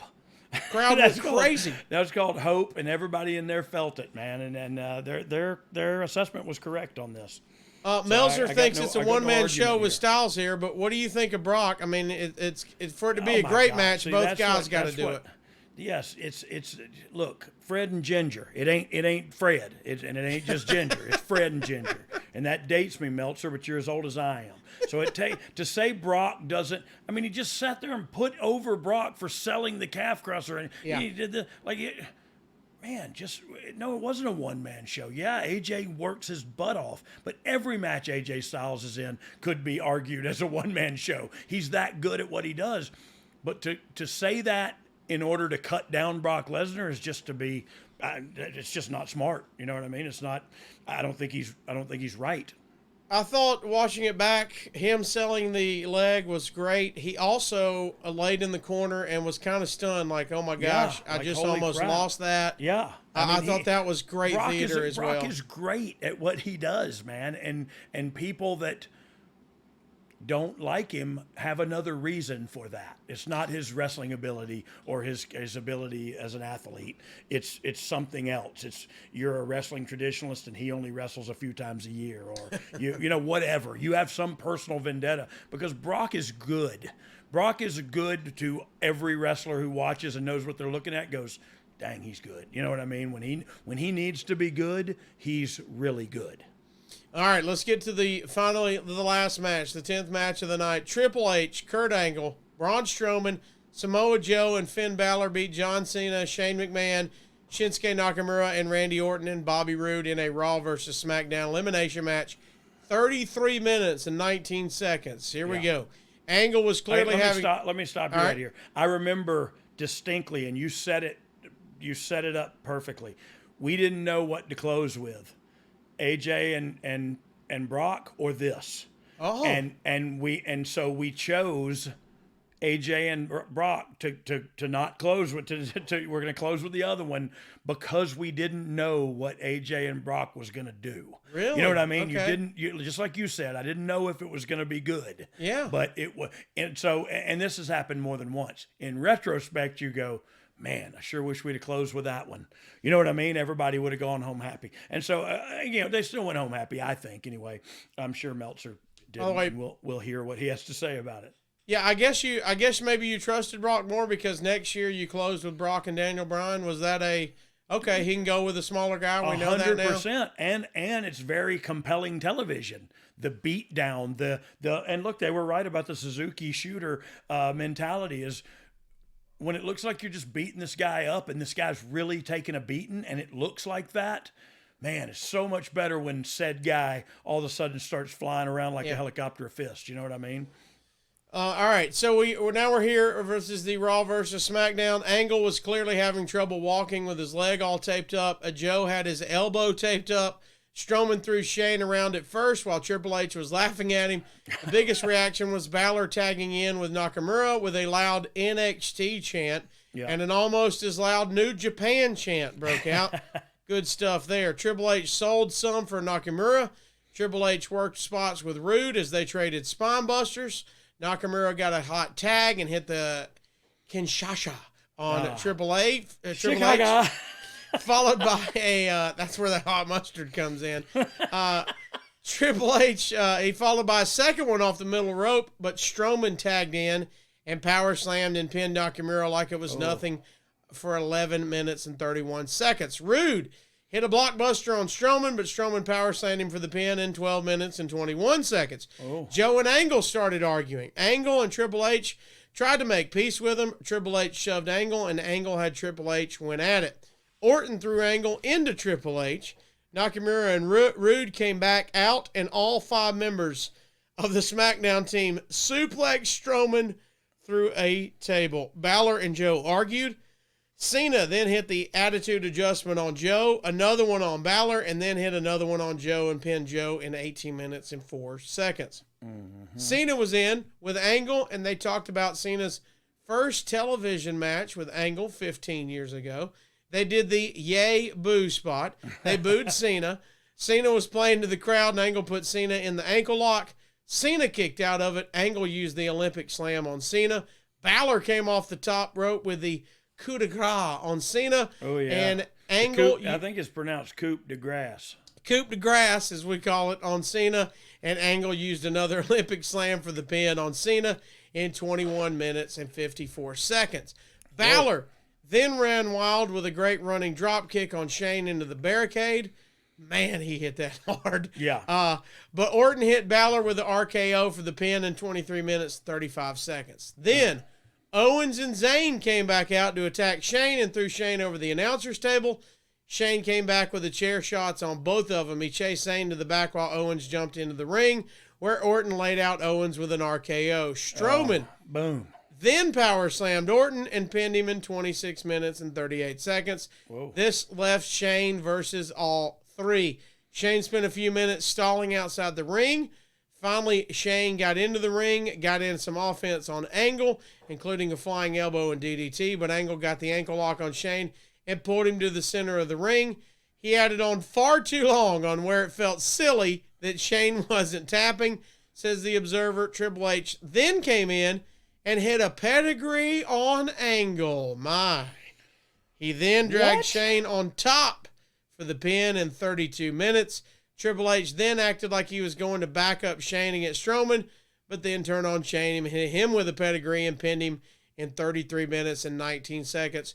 Strowman and Triple H had a confrontation after where Triple H went for the pedigree. Strowman blocked it and hit Triple H with 2 power slams. Most of the match really wasn't that bad, and action-wise, it was better than most of the show, but it also hurt the show more than anything. A whopping 1 3/4 How can stars. it do both of those things at the same time? It had more action than most. It wasn't that bad. It was better than most, but it hurt it with 1 3/4. Yeah, I don't to digest understand. There's a lot to digest there. Look, it was, to me, it may, even hearing it again, like it all makes sense. Like Hunter helping out his brother-in-law, like, because screw you to Kurt Angle. But then, not really. I was just saying screw you to Kurt Angle. Screw you too, Shane. Boom. Pedigree. Okay, now, big man, let's have a conversation about this. I try to hit you with my finish. You could reverse it. You know, like it all makes perfect sense to me. I think it was all exciting, and it was good. I just know how great that Brock and AJ match was. I wish we'd have closed the show with it. It's very interesting. We'll talk about it. Strowman's clearly getting a huge push as the monster here. It's crazy that he's left and came back now. And also, by the way, looking at him back in this 2017 match, man, I mean, he looked great. He looked like a monster, but now looks incredible. His body, he has really taken over nutrition and training and all that, and man, does he look incredible. He's thinned down, he's cut. Yeah, he's got abs. Looks great. How many people at 6'10" or 6'9", whatever, 300 pounds have abs? And he wrestles in designer jeans and boots. I mean, come on now. Hey, look, he's ready to go. Come on. He'd go right out to the bar right after. All right, let's get some more wrap up and see what you say about their quality observations here as we get close to the end. The finish, this is from the Observer, the finish of the show didn't get over at all, and the match, which looked to be the competition for War Games the night before, didn't deliver anywhere close to that. The first part of the match was good, but a lot of the eliminations were flat. Most of the people in that match, particularly Nakamura, Roode, and Balor, were hurt to varying degrees by how easy they were put down. With the benefit of hindsight, John Cena's return should not have been as a bit player in something that did nothing for him. He'd have been far better off staying in the referee's role, and if they were going to just beat someone, putting Rusev in that spot. Cena got the spot originally slated for AJ Styles, and it did make sense to not put Jinder Mahal in that spot and beat him needlessly, given he's headlining the next SmackDown pay-per-view. Cena is still the biggest money player in the company, and his returns should always be big deals and lead to something. Let's talk about that. You talked about how big it was Cena coming back, but now talk about what you thought about in this spot. Look, he can't come back forever. You know what I mean? He's only going to come back for a certain amount of dates because he's got other, career opportunities. Yeah. So that would be great. You could bring Cena back. You put him over. You put him up for the title. He wins the title. It's not possible because he's not going to be there. I got 3 dates. I can show up on the go home. I can show up on the pay-per-view, and you got one more. So sprinkle it in where you can. You know what I mean? Like, that's the deals that are made, and it's not, we got Cena. Let's do whatever we want. So who beat Cena in that? Was it Kurt? See, they were in it was Kurt, right? Kurt Angle? Yes. Yeah, so they were putting some equity in Kurt to try to make Kurt and Hunter a thing going forward to build toward that big Mania match. And so it all made sense. You just don't, if you don't have all the information, of course things don't make sense to you. You know what I mean? Let's wrap up the ending. The Observer says the ending was another story. Shane being the sole survivor, even given the story they were trying to sell, didn't work with the crowd. The match also went way too long, and the story it told was a turnoff. Essentially, that the real stars are portrayed on this show were Strowman and the part-timers, and the top current stars are only secondary stars. This is the Observer. Says, it's funny to look back to 1995 and 96 and how Vince McMahon made fun of WCW for headlining with Hulk Hogan and Randy Savage, who were 42 and 43, and then look at this match. Triple A saving Shane and screwing Angle, but then turning on Shane made no sense at all, and nobody even tried to explain it on television. Why would you have to explain that? Like he wanted to screw, like, I don't understand this. I don't. He wanted to screw Kurt Angle, so he did. He did. And he wanted his team to win, so he screwed his brother-in-law. Like, I don't know why that's, like, it's just he did what he should have done. A moment in time. You know what I mean? It was a moment in time. He saw an opportunity to shove it up Kurt Angle's rear end and win for his team all in the same. I don't know. I think they look at things differently than I do, and I guess that's okay. I'm trying to accept it. I look at the little things a little bit different. Just selling and the maybe, I don't know the correct word, the acting part of it, but like I mentioned, Brock's facial expression of, hey, I got out of there with a win. Yeah. I also thought it was fun to me, just personally, after the match was over and Hunter is like laughing and smiling and going, man, we did it. We're awesome. You're the man. I think just because his character is so serious that you see him smiling and laughing like, we did it, man. Yeah. Woo! Like, that is just a different look for him. Different kind of guy. Yeah, and it was fun. I thought it was fun. I thought, man, he's excited. He laughed about, no, I wasn't going to team up with Shane. Like, I'm putting you over, man. You're the man. Yeah. This is you. This is about you. Look, it's all subjective, right? I mean, it's whatever you think, and if you don't, it sounds like they don't like much. The WWE does. I mean, that's honestly, that's just what it sounds like to me. And okay, I don't know what to say about that. Like, I love when they get it right. I just feel like they don't a whole lot. What? Tell us the thinking then at this moment in time, like you said. Putting Shane over like this. I mean, what's the part about that? It was so look, truth be told, SmackDown, as you know, had a smaller roster, and rightfully so. It's a smaller show as far as the content creation. But so we were going to tell a story between Kevin and Sami and Shane, and Daniel Bryan's going to be in there from a position of authority. So we were going to utilize Shane in a big way from this point on, especially through Mania, and we knew that. So for the next 5 months, Shane was going to be a player, and this kind of helped reestablish him on the show as a player. So right, wrong, or indifferent, like I see what they're saying, that they go, oh, Finn Balor got beat. No, okay. But right, wrong, or indifferent, there wasn't huge plans for Finn Balor at this time.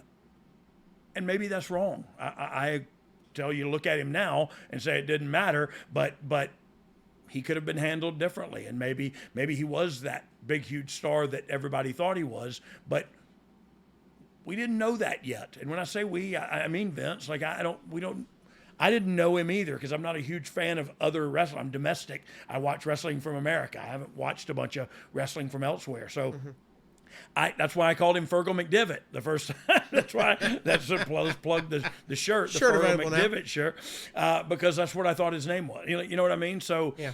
I didn't know this guy's worth, but I knew Hunter. I knew Kurt Angle. I knew, you know what I mean? I knew that we were going with Braun because that was the guy at the time. And so I can see where they say, oh, yeah, they were just beat those guys. But the other guys that beat them were pretty established, like WWE superstar, like Hall of Famers and stuff. Like I get it. You don't want to bring old people back and beat young people all the time. But if you have plans in the future for those old people, maybe there's a reason they're doing it, you know?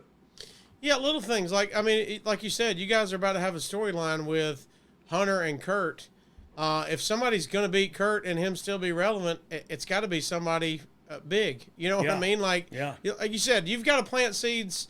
We don't know what you're writing at the time. We don't know what plans are at the time. And as a viewer, you don't know as a viewer when you have a plan and then something happens that changes that plan. And it's not a creative decision. It's something in life that happens. And all of a sudden you go, holy crap, that's not going to work. So-and-so can't come for next 6 weeks. You know what I mean? So it's difficult. It's difficult to keep consistency, but it's necessary. All right, let's wrap this up with some fan questions. Dog, okay. Before we get to some fan questions, let's check in with our buddy Conrad Thompson. See if he can't save with Conrad. All right, here we go. Home stretch here. All right. Hey, before we get into this, let me just go back, and I know I lost my cool a couple times today, and I get fed up with the Observer, but I do forget, and I'm being honest. When you said just a minute ago, Cassio, you said like, well, to us it was like this, and I realized that there's a different perspective out there than just mine. And so I think that's the beauty of it, though. I think you're good. I do. I just need to remember that's his opinion, and sometimes his opinion's right, and sometimes his opinion's wrong, and sometimes the same for me, you know. And so I should remember that and not be so. I don't want to be negative, and I felt like I was negative, and I apologize for that today. I'll try not to do that again. But if it's warranted, I will bury the crap out of somebody.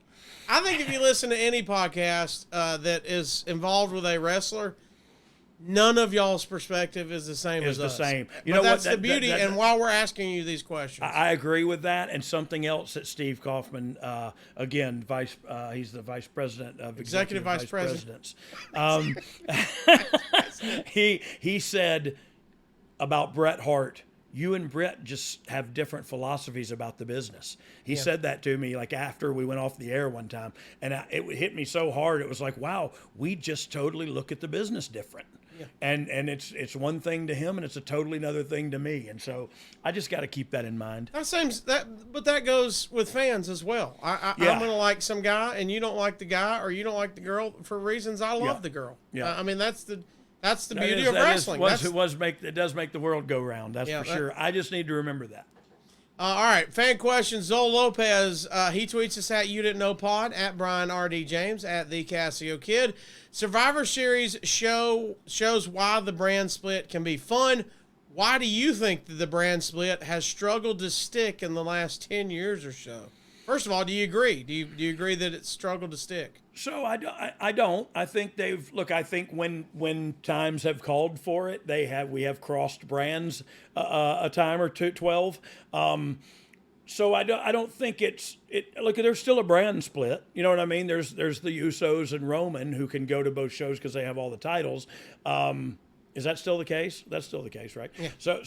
But the brand split is pretty significant now and poignant. Like, I feel like they don't do a whole lot of crazy stuff, and I know going forward they're going to try to continue to keep that brand split decisive. And I do think, to this kid's point too, the question, it does make it special when they butt heads. And so yeah, I hope they continue to keep them separate.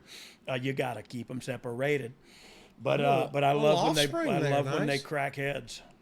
Cato the Elder 556. Oh, interesting, Cato. He was friends with Bilbo Baggins or something. Yes, he was. He says 2 questions. One, are you going to make YAMBAG Jones a regular on these? I do feel like he should be. I have a side, like a segment. How about this? YAMBAG didn't send a question this week. Hey, that hurts my heart. YAMBAG Jones. Yeah, I'm trying to think of what his show is called, what his segment on the show is called. YAMBAG's Yahoos. Yams Jams? He just Yams Jams. Yes. Yams Jams. There it is. He will have a segment on the show going forward. Look, I'm hurt personally. He didn't send a question. He didn't send. I mean, YAMBAG. Let's be honest. That's on him. Like, you're as close to being famous as you ever have been. The first week somebody wants to put him a regular, he doesn't. Unless you're clearly Barack Obama working on this. Okay, here we go. Cato says, number 2, what's the most challenging thing about putting together a successful pay-per-view or premium live event, as they're now called? Yeah, they are now called that. Man, it's just executing. You know, you come up with this show in your mind and on paper, and then you have to sell it to a bunch of people, and everybody kind of has to be on the same page and moving in the same direction, so that we accomplish our mission there. And it's just a lot of human beings and a lot of translation lost, and me talking to one guy and telling him how it should be. So just putting it all together, putting it on paper, executing it in a way that fits your vision from a creative standpoint. Yeah, very difficult. These were extremely difficult, like we talked about, trying to write and create, because after this pay-per-view, guess what? On Tuesday or Friday now, we're doing the show again. And Brock's not there, and so Shane's not there. You know what I mean? Whatever. Like, all these people aren't at my Smackdown show, and so we have to continue and carry on with that. So I don't know. It's exciting, man. It's exciting, and it's live, like being in a live like firing exercise, live fire exercise in the military. Like, you don't want to get shot, but you know there's a possibility of that. And so it's just cool. It's just, you know what I mean? It's just exhilarating. I would assume going in, you look at the paper and you go, we got a perfect event. Yeah. But that doesn't mean it's about to turn out that way. Hey, and it doesn't mean anything. Because if you don't look, if they don't execute how you saw this, and 9 times out of 10, if you don't over communicate your vision with them, they see it different. Just like me and you talking right now, you see it one way, I see it the other. It's the same way. I say, hey, this. They go out there and do it. I was like, holy crap, that's not what I said at all. But it's technically what I said. It's just how he perceived it. Yeah. You know what I mean? And so it's very important to communicate, and execute. Rehearsals are a thing we didn't used to do. We do now, and it saves the day as far as a television show is concerned. Preparation. If you're not preparing, you're preparing to fail. Let's go from one of our top guys over at adfreeshows.com. Eros, he says. Eros.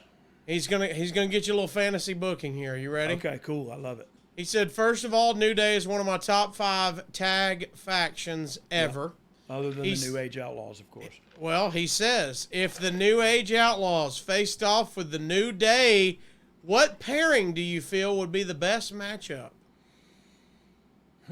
That's interesting. Big E's got to be in there, but just because I need another big man with Billy. Okay. And either, Kofi and Xavier are both so talented, I wouldn't care which one was in there, to be quite honest. And they have an interesting way of how they do that, too, how they remember who was in where and who. Rock, paper, scissors? I don't know how they do it, but they kind of have it preconditioned in their head, like, oh, it'll be us tonight.